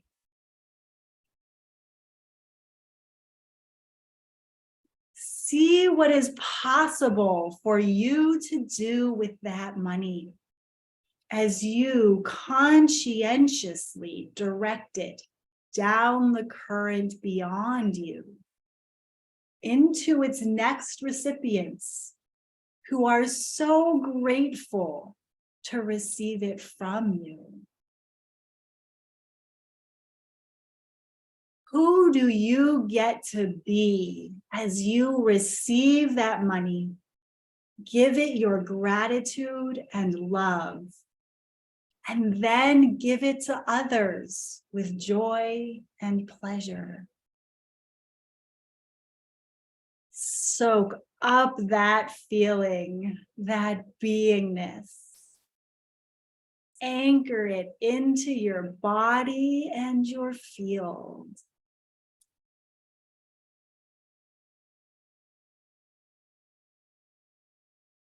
Notice where that feeling exists in your body at this moment.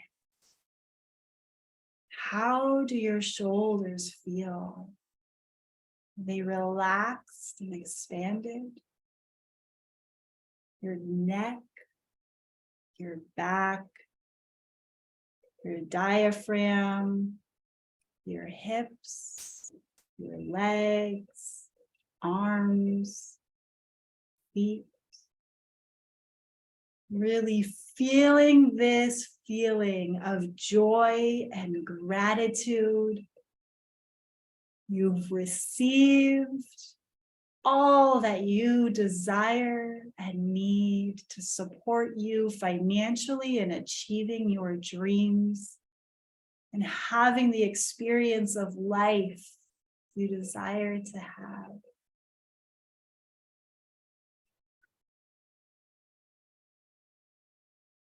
Feeling that in your body. Feels so good. Notice any other colors or other associations with this feeling in your field.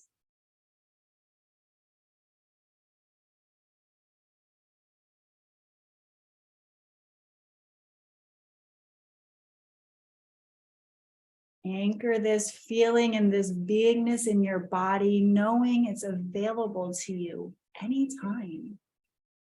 The more you meditate on this, your body and nervous system will accept that this is a safe and good feeling for you to have. That it's okay for your body, your being, to receive abundance, to be in a state of joy and love and gratitude. And that will magnetize the circumstances that support this feeling. Now, you can gently release this feeling, knowing it is available to you anytime. Bring your attention back to your body, wiggling your fingers and toes, slowly opening your eyes. Coming back to us here. Share in the chat. If you want to come on, raise your hand and just share. What did you see? Any new sources of potential income or anywhere you were stopped in receiving money?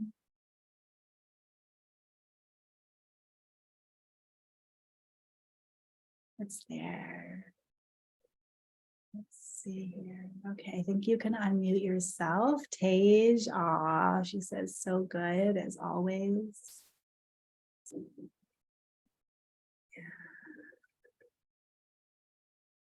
Anything else? How did that feel? That felt really freaking good to me. Grounding myself in, yes, it is coming. How did you like that analogy, that visualization of a river? Did you see that? Did that feel good? I love feeling and just seeing that, like, Yes, this current of energy is constantly flowing and wants to flow through me. And there is money upriver from me. It's there. It already exists in this river of energy flow. And it wants to come through. And the more that I anchor that it's there and have that confidence in it, and the more that I experience what it is to receive that and be in that feeling. Yes. Well, thank you, Kirsten, for bringing this in. She says, thank you so much for sharing your wisdom, Mayumi. You're welcome. I am very grateful to have listened in on this new moon. I'm going to take this magnetism into my practice. And thank you to all the participants for sharing your hearts. The energy is very beautiful. Blessings. Yeah, so Kristen, I was going to mention this. Thank you. It is a new moon today. And I actually was really excited to do this today because new moon is the time when we can really anchor in our intentions for them to grow over this next moon cycle. So whatever you've brought in terms of your intentions and your dreams, then this is a beautiful time to be anchoring and seeding that in this new moon time. Michelle, I would love to hear from you. Dr. Michelle Odette, I love your name. Oh, wonderful. I almost took my hand down because you did answer my question. I did have a question. Thank you for this. It was so, so good. It just resonated with my heart and my soul. And it answers some of the questions that I've had throughout the week. It just totally, just all the answers, you just had them all. And so I'm so grateful. And I thank you for being obedient to your work. And so my, I'm such on a high from the meditation till it's like, okay, so do I ask the question? And yes, I do ask the question. That's what I need to do. I raise my hand. So I have been on this path of magnetizing and magnetizing money and, just goodness all around.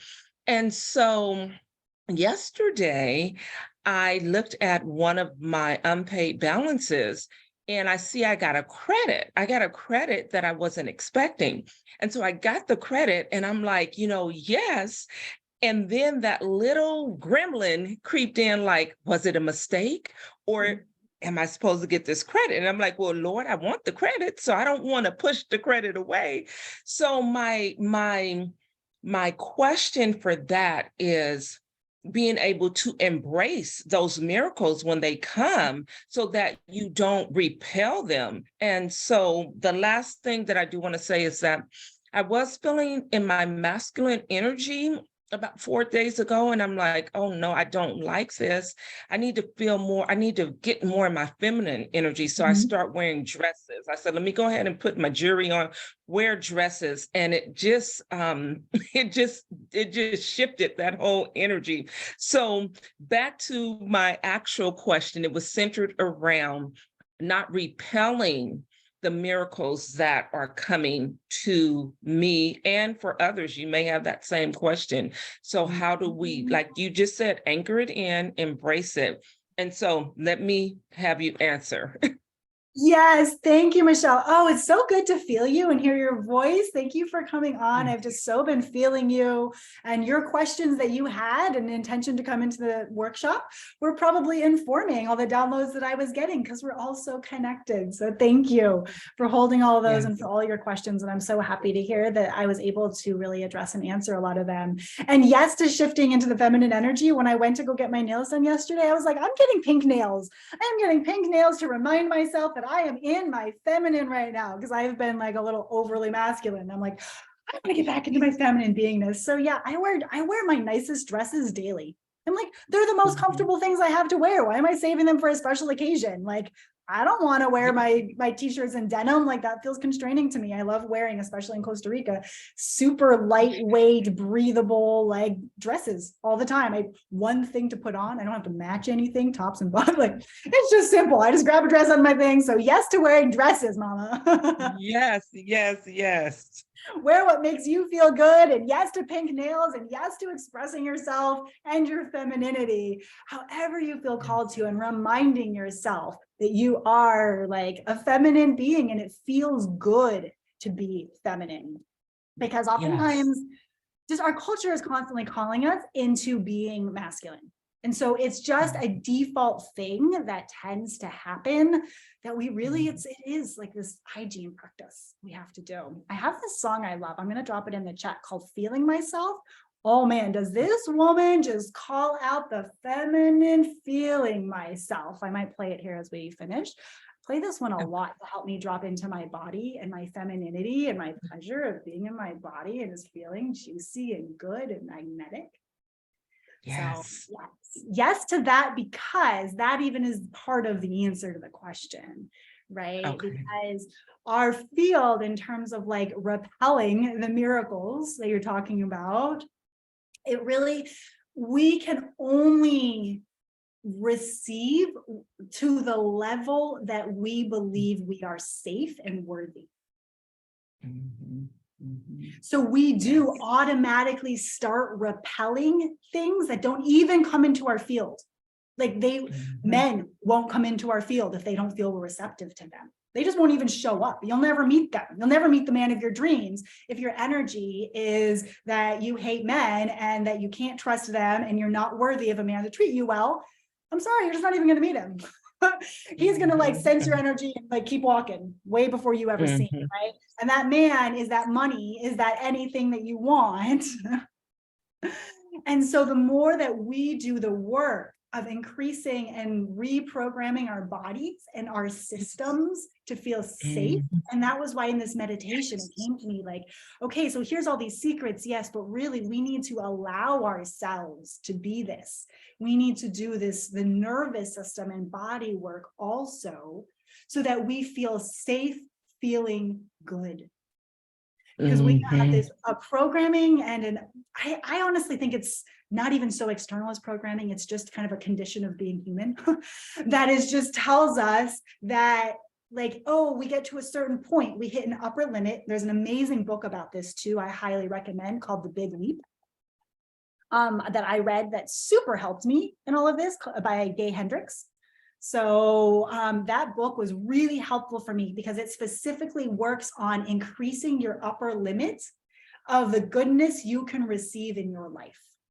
And what are the things that stop you and how do you make that leap into a life of abundance and a life of service and giving back and saying, it's okay for me to have abundance because through my abundance, I inspire others to have it as well. And that's why the part of the meditation is that the money doesn't stop at me. It flows. Who do I get to give it to? Oh, I get to give it to this person for this program. Oh, I get to give it to this person for this cause. Oh, I get to help my family member who's in need, right? The money doesn't stop with you and it's not about you. It's actually about what you want to do with your money is why you want it. You don't want to have it to be Scrooge and sit there counting gold coins in your home as they accumulate. Like, that's not going to make you happy, right? It's actually what you want to do downstream. That's why you want the money to come in upstream. And so the more you're connected with what you want to do downstream and the good you want to do in the world and how you want to be in the world, the more that you can accept and feel good to receive money because you know you're going to do good with it. You're worthy of it because your heart is pure and true and you're going to help people. So then it becomes, it's not about me being worthy enough to receive it. It's about me being able to expand my capacity to receive so I can give more blessings to the people that are important to me and the causes that are important to me. And I can lift that hand and I can lift other people up with me that want to come. And not everyone's going to want to come. Some people are very, very attached to their scarcity and their stories, and they're just not interested. You're like, here's a hand out of it. They're like, no, thank you. And you're like, okay. I mean, until you're ready, people have to sit in their shit until they're ready to get out of it. Right? We've all seen that. Like, you can't force someone to do it and you don't want to. And you can't do it for them. You can't save someone from their shit and their scarcity because this is all an inner job and an inner work.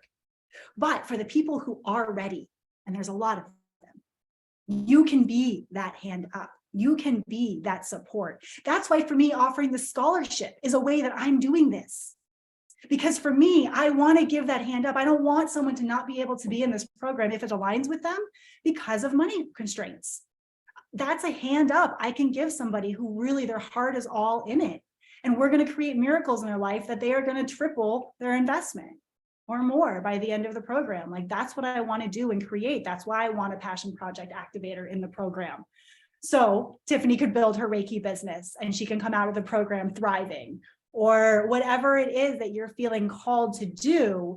You can really have the support, the guidance, the constant weekly support throughout it, and inspiration. And this, being able to come to a space like this every single week, connect with your sisters, ask your questions, get the guidance, get the blocks out of your way so you can take your next inspired action and not get stuck in yourself. That's why these coaching containers are so powerful, is what they offer. Does that answer your question, Michelle? Mayumi, you? Yes, thank you. Okay, it did. It answered my question. It reinforced what you answered it along the way as you spoke. And then it just solidified the answer that I received. And so I'm really, really grateful for this session. And I have a lot of education, and I think that's what gets in my way sometimes, is that I'm overthinking things, and that's not necessary. And so I was guided to this today. And I do believe that we are magnetic and we draw the people, places, and the circumstances to us based on what we're emitting. And so because of that, and what's so beautiful about it, literally, just this past week, everything I have been dealing with, you answered every single thing, even down to the mess. I had just told someone, I said, if you follow me home, you would think that my life is a mess. I said, but it is a beautiful mess right now because I get to share it with someone and help them. And so this has just been wonderful. That's why I asked about the replay, because I do want to rewatch it. And yes, just thank you. So Yes. I'm You're gonna so keep my welcome. mouth. Yes. No, it's perfect. I love hearing from you. Everyone, take up space. Let your voice be heard. This is the place for it. Yes. Yes. So I want to give someone else an opportunity. I thank you for allowing me to ask my question, and thank you for so graciously answering my question. This was really, really good. It was, yes. When you get lost for words and all you can do is just take it in. I'm just like that right now. It's so good. See, yummy, yummy, yummy. Yum, yum, yummy. Yes, yes. Yes. I love that. Yes. Okay. And thank you, Tiffany, also saying all the things I needed you brought up today. I'm so happy to hear that. Like I put in, since the immersion, I've just been getting so many downloads, and I've been working through a lot of my own stuff too, because it was a huge expansion process for me to do the immersion itself. And then I've had a lot of my own shadows come up that I've been working through. And as I work through them, I'm like, oh, these gems, and I want to share this. And so that's why I was so excited to do this follow-up workshop with everyone around this topic, because it's so powerful and there's so much more to share. So yeah, thank you. And Michelle, if you're feeling called, I super invite you to do the application. I would love to talk with you and have a little one-on-one connection call. Just drop into your life, your mess, what you've got going on, just get to know you. We can just feel if the program's a fit or what might be. But I love your energy, and I'm so appreciated. I know that you've been just taking everything in, and I feel your level ups and expansion, and yeah, so I would love to get to know you. And genius. Okay, so this person in here, who I love that we have a genius in the room. That's been great, holding the genius energy is awesome. And Tej, you called out, so that's your friend Micah, who also just scheduled a call. So I'm super excited to talk to you. Do you have anything you would like to say or share with us today around this warehouse project or anything along those lines? I'm just inviting you. I'm going to let you in just because I'm curious to get to know you. We're going to be chatting soon, but I just invite your voice in this space if you would like to come on. And Tej, I'm so excited. That's your friend. Awesome. Don't you love it? We have two sisters from Nigeria in the house. I freaking love this. I love how international and diverse this community is. This makes my heart so happy. I feel like I tend to attract a very international and diverse crowd because I'm not I'm just not typical. not typical in a lot of ways. So I love to hang out with the people who are from all over the world, who have such diverse backgrounds and bring such unique voices and energies to the table. So I so love that we have such a range. Ruth, is there anything that you would like to share before we go? Speaking of diversity, we have our Ruth in the house here from Israel, right? If I remember correctly. I was curious if there's Good evening. Good evening. you would like to share. Good evening. Let's see if I can manage my Zoom here. Move one, stop place. How are you? I'm fine. Thank you so much. Good. I was scrolling through my phone, looking for the registration for the retreat. Uh-huh. I'm not coming, obviously, but maybe I could help someone else to come. Oh, So I was looking for the price to check myself if I'm able to help someone else come in. okay. Well, let's have a chat about that, Ruth. Yeah, the price with the discounts and everything, it varies, and it's something I speak about one-on-one to people, so I don't have it publicized. So it's something that we talk Let's about. But do a let's- one-on-one on that topic, and I'll Let's- check myself about that. Is that Wow. possible? Of course that's possible. That is a miracle, Ruth. You are a miracle maker. Like there's one thing to magnetize miracles, you guys, and then there is magnetizing miracles at the level you become a miracle maker for others. And Ruth, I'm just honoring your heart and your generosity and your love and desire to be a miracle maker. I may not be able to do the whole miracle, but I may be able to. Yeah, if you would love to contribute to the scholarship, to creating a second scholarship and just contributing even a portion of it, like absolutely, that can make such a difference and really make it possible for one of these beautiful women that really are feeling called to be here in the program, to have that be possible at the retreat. So, oh my gosh, you guys, sending Ruth so much love. I'm gonna put some hearts up in your reactions. Like, wow, is this woman not just the most incredible, divine inspiration of lights? You have been such a gift and a goddess holding space in your pyramid, your magical pyramid there, holding so much energy, grounding it in. Just, your smile. I love you so much.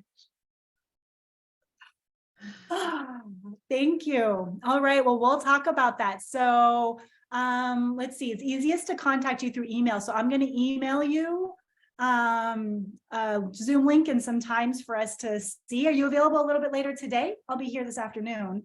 Well, what time it is for you? it's 22. It's 21:45 here. Yeah, it's So already really.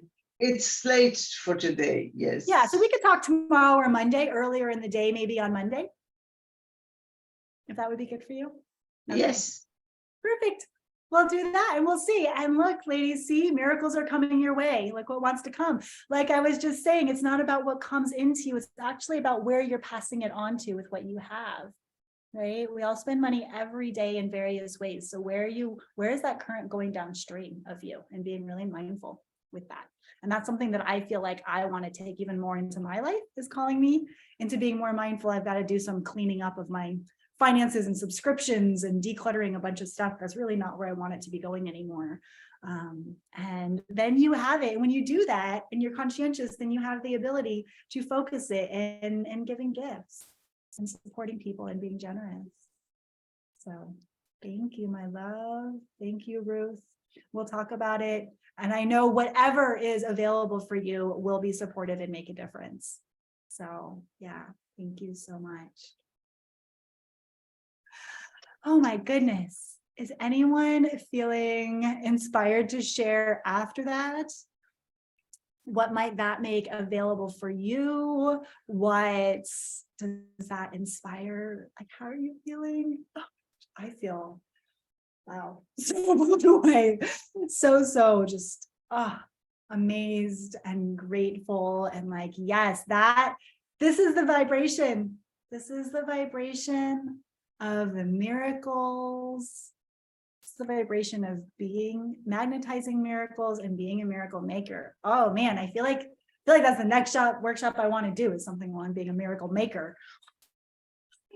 That feels like that's like level 2. Like level 1 is like, how do we be magnetic and how do we just like magnetize the miracles in our life? And then level 2 is now, how do we become miracle makers in the world, expressing our magical essence as miracle makers in the world, because that's what the Passion Project's about, right? The Passion Project is about, how do I, through who I am, give gifts of healing and miracles to others? How do I, Tiffany, bring my Reiki healing abilities that I'm tapping into in a way that I can bring peace and relaxation and healing to someone else? That's a miracle for them to achieve when they've been in stress and anxiety and body overwhelm and pain. And I can, through a Reiki session, bring them relaxation and love and de-stressing and peace. Like, that's a miracle. You're a miracle maker when you do that. So Tiffany, like, I'm just feeling, as I'm seeing your smile big here on the screen, just like as you are approaching, how do I share my Reiki gifts in the world, right? And going, okay, like, do I put it on websites? Again, you're not trying to advertise yourself. You're making yourself available to be a miracle maker for other people. How do I let other people know I'm here to be a miracle maker for them? Right? When we turn our marketing into miracle making, like, I'm doing this program and I'm not like, and I'm wanting to do it not from a vibration of marketing and selling you, but from a vibration of miracle making. Like, I want to catalyze miracles in your life through the program. And I want to be generous and give to you, whether you're in the program, whether you're not in the program, free workshops, like, so committed and inspired by creating miracles in people's lives and helping them access that piece of themselves that creates the miracles and get blocks out of their way so that they can create miracles for themselves and for others.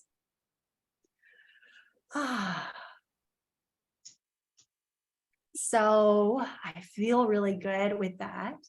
I want just to remind you all, and the ones that are, you guys that are here today still with me, I know you all know about this, but just for anyone that catches the replays, just want to remind you about the 2 other free challenges that I'm going to be a guest speaker at coming up.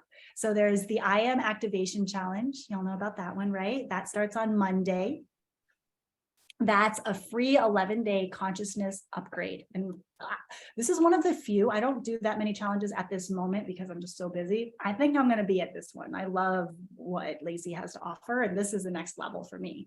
So it's an immersion into unity consciousness beyond the illusion of separation and limitation, to activate the source codes of your divine human blueprint, 12-strand DNA, and crystalline light body. Whew. These are whole different levels of codes. So that starts this coming Monday. I guest speak on the last day of it, actually on February 7th at 4 p.m. So you can put that in your calendar and see me there. I don't even know what I'm going to speak on. My topic is being embodied and being divine. And I just feel like so much is going to be emerging for me between now and February 7th. I'm going to be a different human by the time I come to that talk. So I haven't even come up with like what I'm going to be sharing, but I know that something is coming through in this next expansion and upgrades that's coming. And even as I do the immersion myself. So that's the I Am Activation Challenge. And then the second one is the Radical Self-Acceptance Challenge. That's from January 30th to February 3rd. And that's a free universal movement created for women who are willing to unconditionally welcome all parts of themselves back home. So this really works on this full self-acceptance, which is such an essential component of our whole expansion. So it's a free, life-altering, multidimensional sensorial immersion designed to support each soul in activating and embodying a deeper recollection of their innate wholeness that is their divine birthright through the medicine of self-acceptance. So here is the link for that one. And I speak on that one, I speak on the first day. So I like it. It's like keeping like on the first day, last day. I was on the last day of Acacia's. That was my other sister I spoke on a while ago. She did a voice one. That was amazing. Temple of the Voice. And I spoke on her last day, Lacey's last day, Kara's first day. So I anchor in the beginning and ends, it seems like. So January 30th at 6 p.m. So in a couple of weeks. And on that one, I'm pretty clear. I'm going to be sharing more of the details around my own self-acceptance and self-love story of really committing to myself and my own self-love. And so I'm going to go deeper into that story. I'm going to pull up what I actually wrote out for myself in that ceremony that I told you guys about. So I'm going to just deepen and expand into that story. Even though you've heard it, I'm going to be sharing some new things on it. So that is what's coming up on the 30th. So I definitely really encourage everyone to enroll in both of those. You're going to get so much out of them. They're my dear soul sisters. I love them both so much, and they have so much medicine to offer. So I just wanted to complete with that. And does anybody have anything else that you would like to share or say? Thank you for sticking with me. I know we went a good bit beyond the 2 hours I thought it was going to be 2.5, 2:47. So thank you for being here with me this whole time and giving me and all of us and yourself investing this time in yourself, becoming a magnet for miracles in your life. Please, as you go forward from this, if you would like, well, a few things. One, just to share your experience of this workshop in the Facebook group to encourage people to go watch the replay. Sometimes people have to see that it was good and someone else got something out of it before they're willing to go put their own time into it and be like, oh, maybe that's worth it. So if you are inspired to do so, I think that could be super supportive to your sisters. So in the Facebook group, if you just want to share your experience of this workshop, and then I would love to see that. And then anything over the course of this next couple of weeks, just be observing, be journaling it, be writing it down, be watching for the miracles in your life, watching for how you're magnetizing them when they come in, because sometimes they come in and we like take them for granted, or we think we're not worthy of them, or right. So just being present and aware and like and realizing, oh, that was a miracle. Like that seems now, sometimes once you receive it, all of a sudden it becomes in the realm of normal. But beforehand, it felt outside and totally impossible. So acknowledging the miracles when they come in your life and sharing them with us. So yes, I will see you guys soon. Many of you, Ruth, I have to send you the link by email. I'll send it out I'm going to do an oracle card reading and Reiki session for people in the group that came to all of the days live of the immersion. And so we're going to do that. So we're going to play in some Reiki energy. And everyone that is in the, and that's also next Friday. So anybody that is in the Elevate Your Magical Essence program and is enrolled is also invited to that session. So if you enroll this week, then you'll be invited to that session as well. And we'll do some oracle card playing, and these magic comes from those. I've gotten to do a couple from the giveaways that I did. Here's another fun one. This is a Gene Keys deck. I haven't even really taken this one out much yet. It might want to come to play. I have a spirit cards deck. So yeah, come play with us. We're going to do that this Friday. So would love to see you there. And if you're inspired, don't forget to go and just put your name and email in the Elevate Your Magical Essence program and apply for the scholarship. We'll get that started. Okay, can't wait to receive your videos and talk to you all. Thank you all so much. I love you. And may you go in miracles today. Mwah. Have a beautiful day.